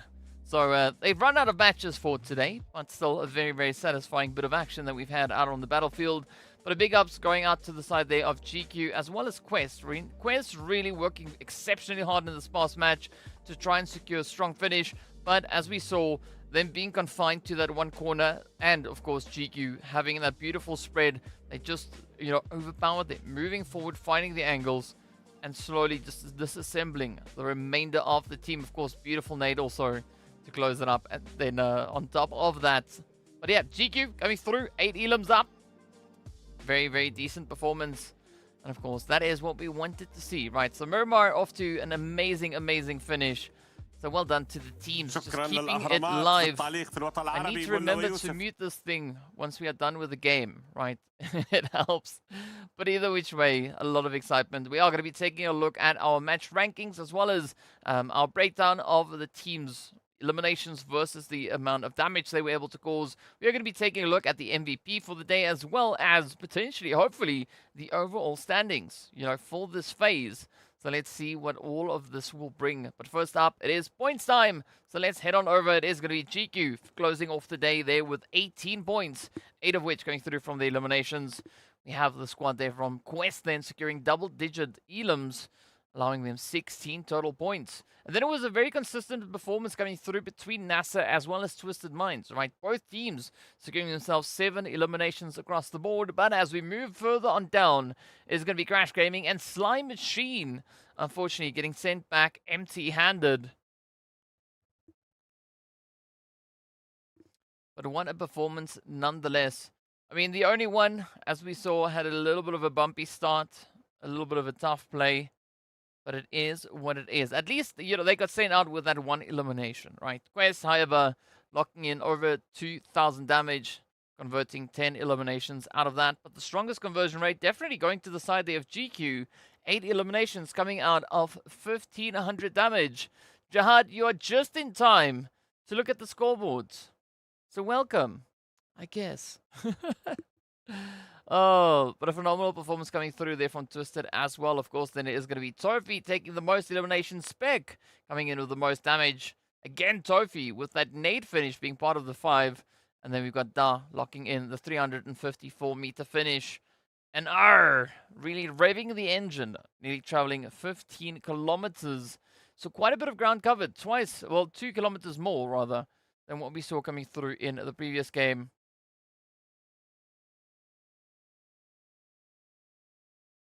So there we have it, right? The breakdown is in. The teams did what they could here today, looking to try and secure as many possible points as they could at the end of the performances here. A very, very satisfying, lovely Miramar coming through to close us off for the day. So 5 games of insane, sweaty action finding their way out onto the battlefield yet again.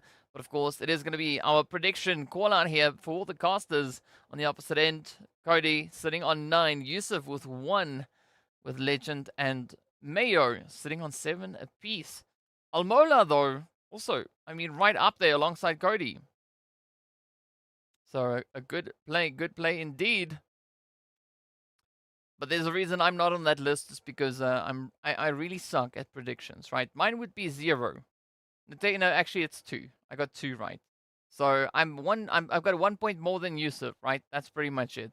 But that's the only one I recall from this past week, so it doesn't really count.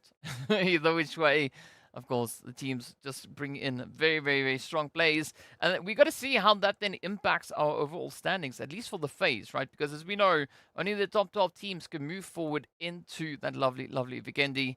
Now, of course, if you've got who has taken those winner chicken dinners, here's a quick look at it yet again. It was first Brute Force, then Crash, and of course, IKURD, Twist, and GQ, with all their respective bits of damage that they were able to bring in alongside that as well. So the strongest winner chicken dinner coming through from the side there of IKURD. 10 elims, double digits. But a very consistent play across the board coming through from Brute Force, Crash, and GQ, right? All 3 teams finishing off their day there with 8 elims alongside that winner chicken dinner. So it's been 18 points for a big consistent part of the day. So you've got to love it, though. But now we got to see how all of that kind of then impacts the overall standings. We've seen a few movers, a few shakers coming through. Definitely a team that's made, well, there's 2 teams that have made some pretty big plays here today. That, of course, being the side of NASR and GQ, right, with the amount of points and the amount of slots that they've climbed up on the rankings, at least for the phase. If we look at the overall rankings, there's been a little bit of movement. We've got about, there's 4 teams that moved up. But we don't know if we're going to look at the overall rankings at the end here today. We'll find out soon enough. But of course, let's see whether or not they are going to be showing us the overall rankings. In the meanwhile, of course, if you want to give your prediction as to who you think is going to be the MVP of the day, now would be the time to let me know. Hit us up in the chat. Let's see what that is going to be. We get Kawi saying, bye everyone, have fun. Thanks, Kawi. Thanks for stopping by. See you back again tomorrow. What else do we have? Everyone else still here? Does seem that way. Yeah. It does seem like everyone else is pretty much still here. So yeah, we are going to be building up to see who our MVP of the day will be. So if you guys want to give your predictions in the chat, let me know. Hit me up. We'll take a look. I can also try and find out on my side so long while we wait to see what it all is going to be. So while I click the necessary buttons on my side. Ooh, yeah, well, never mind. They are going to show it. So if you predicted that it is going to be AZ, you would have been right spot on the money. 14 eliminations and nearly 2,700 damage getting dealt. Of course, a good survival time coming through on that one as well. But no surprise, looking at the overall performance that we've been seeing come through from IKURD here today. I mean, they've really been stepping it up.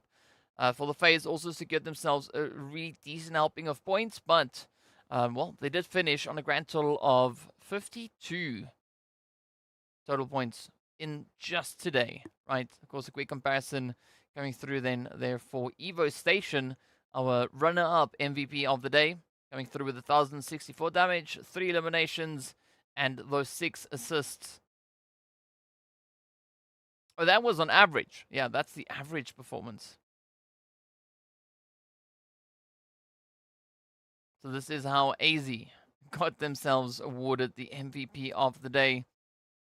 So looking at the overall damage that they were able to bring on through, Evo Station, Evo Station sitting on 11 rather eliminations for the day. And AZ, as we did see, of course, then coming through with a 14. So still a very, very close call between the two. But definitely Evo Station, I mean, the conversion rate coming through for Evo Station, right? 11 eliminations out of 1,200 damage. That means that only 100 damage was not converted into elimination. So a very strong, consistent performance coming through. But of course, as mentioned, we got to see how that then impacts our overall standings. Of course, we can see IKURD still going to be holding on to pole position. Brute Force still holding on to second. We can see Twisted Minds now moving up 2 slots all the way into third. With Crash and Sly then obviously getting moved down. But we do see both teams then tied on 91 points apiece.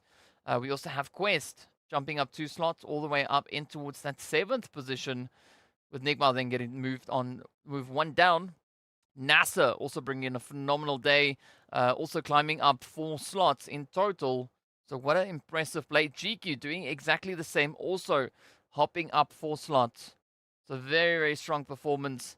But this is the cutoff, right? The teams on this side, they really need to bring it together tomorrow if they want to try and get themselves into the top 12 to make it over to that Vikendi game, which we are going to be seeing come through on Saturday, all the way on day 5, right? The final match of the day. And that is also going to be the last match then coming through for league stage, because after that game is played, that's it, right? Wherever the teams find themselves, there's not going to be any movement. And the next stop up is going to be, of course, heading straight into the finals. So there's going to be a lot of pressure coming onto the teams on these final 2 remaining days to see what they'll be able to bring through. And, of course, well, who will be venturing up and making their way right into the finals. I mean, the point situation currently separating 16th from 17th is only 5 points. Right, that's it. That is kind of the separating factor at this point in time. So there's going to be a lot of pressure for the teams to try and catch up. But there's only going to be one way to find out. Right, we still need to play through 2 days of action. So on that one, I want to thank everyone for being here. You guys are absolute legends. Thank you for sticking it through all the way to the end. What's up, Umar Zada Zayed? There we go. We do have Jihad also that is going to be dipping out. But on that one, big thank you to everyone. Thank you so much for tuning in. I hope you guys enjoyed it as much as I did. I look forward to seeing you all back again tomorrow for even more PUBG Mobile action. A big thank you for all the super chats that we received in chat as well. You guys are absolute legends. Until tomorrow, stay fresh, stay frosty, and we'll see you all later.